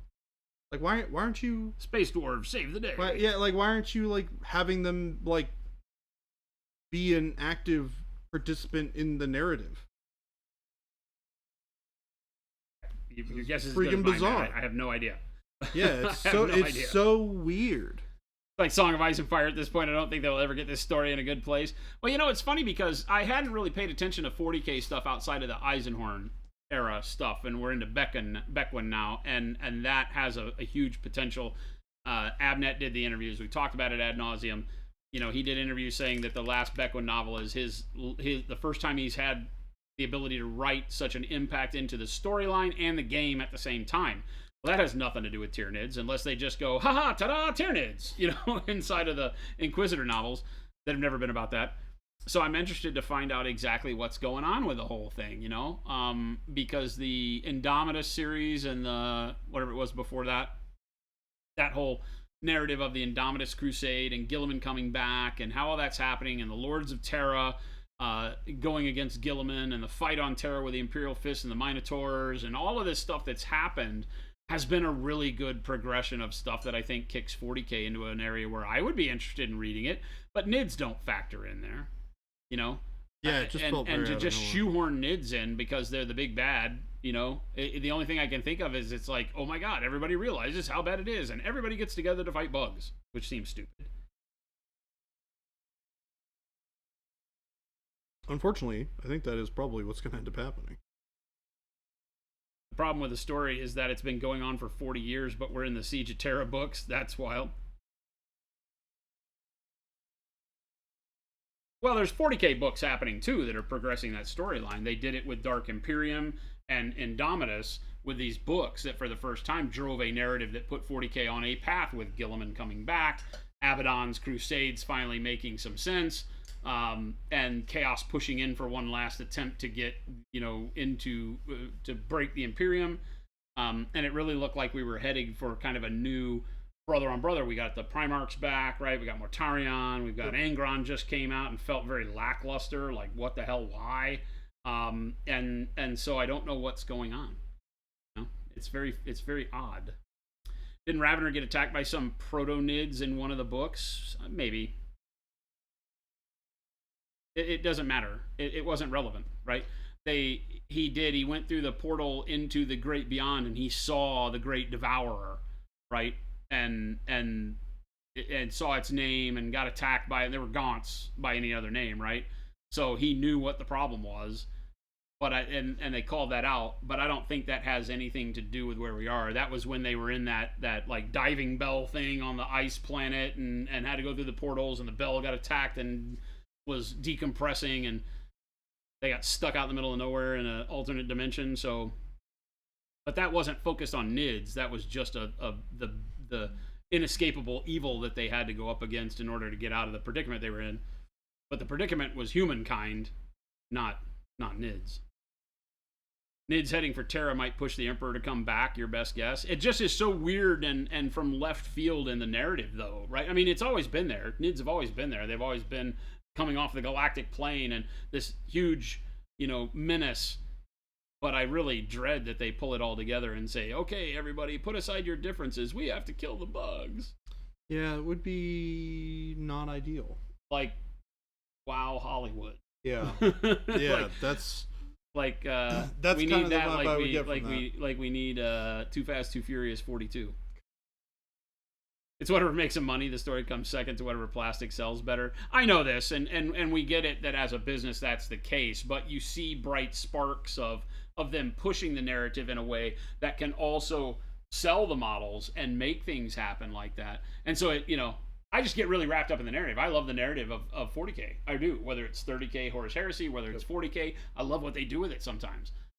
When it's not just Space Marine bolter porn, when it's actually like it has some sort of drive for me to read the next book is my key, because I love this entertainment. I don't like it in just sporadic little bits. I like big murals. I don't like little sketches. And I feel like sometimes Games Workshop is just a book of sketches. Yep. Instead of a novel and lots of murals and stuff. And so I really wish it was, because the universe they have is so expansive that it could be a lot more. So it's just me projecting. I really like. Once the bugs are handled, then they can go back to killing each other. Oh, and then we have even more war. I mean, you'd have to kind of look at it at what a hard situation they're in. Like, I don't know that anybody at the beginning of this, when they wrote this story, thought that they'd be here this many years later, still trying to figure out what the next release is. Yeah, they're probably like, we need to figure something out, because we're running out of narrative. Here we are making our first games, and as we write these games, some of them have a little bit of a backstory. Well, they all have a backstory and encapsulated in the game, but some of them are within the box of the game as the whole story. Some of them we look at and we say, well, could this have legs and expansions, and how would the story go? And you think about next year and the year beyond as expansions, and that already gets to where you have to put a lot of brain power in it. Think about 39 years from now. Yeah, you don't think 30 years in the future. When nobody was planning at Games Workshop, I guarantee you, when they were all sitting around getting high, trying to figure out, what to call their game. Yeah. That they would be here right now, having to figure out, okay, we need to write another book. What do we do? What do we do about this? Because at some point, it does become the unending sequel, right? It's like, how many times can you drive home that in the future there is only war? Yeah. And you just keep selling models. I mean, they've been doing it forever, so. Just say we want to refresh the line. Not everything needs to be explained, like Primaris. Yeah, exactly. That's what I wish they would have done. I think Primaris should have just been Space Marines. But see, that's another thing, is they drove it into the narrative and made this story, and now it's like, where do Nids fit? I mean, they could have a lot of time pass, have it get to a semblance of normalcy within the universe, and then be like, oh, hey, look, something bad.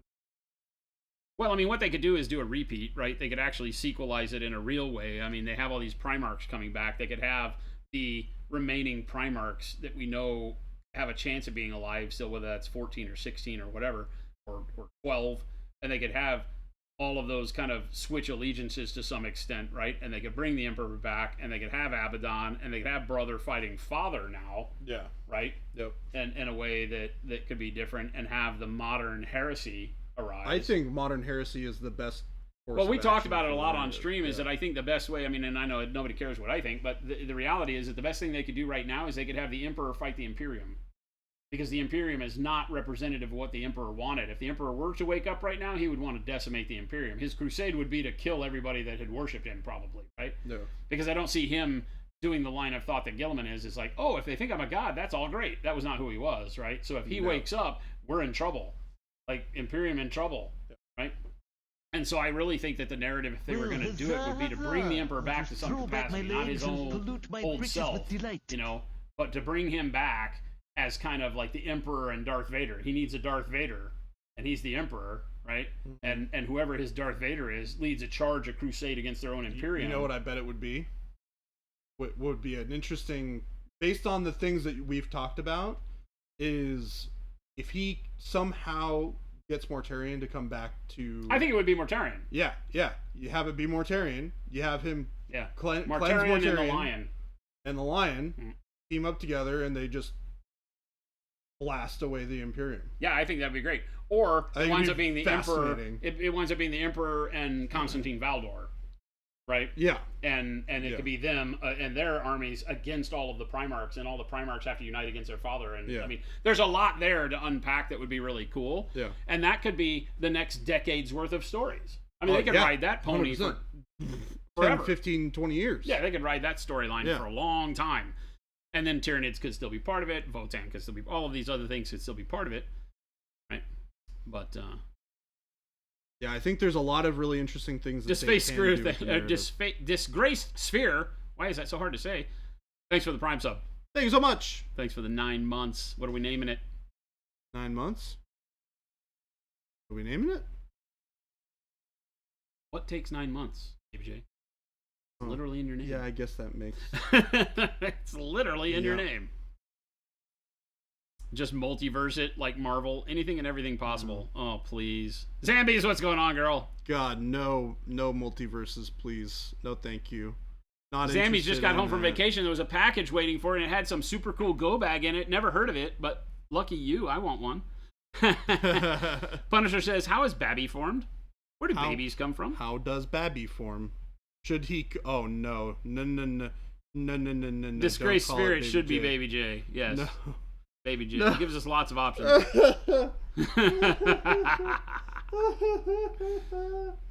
Oh God. Yes. Baby J Jr. Baby J Jr. Baby J Jr. Baby JJ. Oh God. It's that Baby just J kinda Jr. works. Jr. Well, I think this is all I'm gonna get done today. Yeah, I'm kind of winding down myself. Feel like I got a lot accomplished. Yeah, I'm today. feeling very happy with the progress So- on her. The skin, I can really get a good feel for, as we saw earlier. As you get the stuff blacked out, you start to be able to see what your work actually represents, as far, especially when dealing with lighting and high intensity stuff like we're doing here, is that you start to be able to consolidate the view of the model easier. When you have all that overspray, especially when the only airbrushing I did on her was the highlights. So now all the overspray that was all over the braids and her hair and the belt line and all of that overspray was bright colors. So it really messes up the value of the model, pulls all the contrast to the right, to the wrong locations, right? The eye drifts to everywhere that shouldn't, and so you can't really pay attention to what the skin looks like. You can't get a good picture of your highlights and shadows when you have all that overspray. So just taking the time to black it out mid-project is always your best bet if you've done any kind of sloppy brushwork where paint has gotten outside the lines, which I do all the time, or airbrush work like we're doing here. We're using the airbrush for smoothing out all of our choppy blending so that I can paint fast. I have heavy brush strokes on the model, and then airbrush those blends away. So I still have the textures I created with my brush strokes. I still have all of my contrast, but the airbrush just smooths it out, makes it easier to move fast. So get all that done. And now we can see exactly what the skin looks like. I can see where I need to focus all my efforts for color, brightness, shadows, all of that. So well worth the time. Not the most fun part of painting, right? Because it doesn't necessarily feel like progress. Because you're, especially if you do it like I did, where you just paint black. I'm not going to go back over all this with black. It's not all black, but so I'm not doing as much color. It was much more exciting to use the dark burgundy on the skirt, because that then starts throwing some color. That And then dark I will do a very, burgundy very is- dark purple. I'm putting the base of purple, and we'll use some Payne's gray and black to go over the top of that to darken that purple up. But we'll play around with that, and we'll get us I like it. It's some coming good along colors really nice. working. Make sure that's it for us. Yep. So make sure to follow the links that Jen is throwing up there in chat. The Discord, where you can join thousands of other artists just like you and chat with us all the time. You can get some great feedback on the work you're doing. Maybe get inspired for some work you haven't yet started. Great place to come and do that. And then the store link will lead you off to our monumenthobbies.com website, where you can buy all of the wonderful Pro Acryl for yourself. Don't eat the paint, no matter what it says, or no Like he matter who said, tells you don't eat differently. it. Especially don't listen to that Zambies girl in chat. Yeah. That's not Yep. what we do. Yep. And make sure to tune in. Tomorrow we stream 5 days a week. If you're new around here, hit that follow button. Monday, Wednesday, and Friday, like tomorrow coming up. We start at 12 noon, go till 2 p.m. Pacific time here in the States.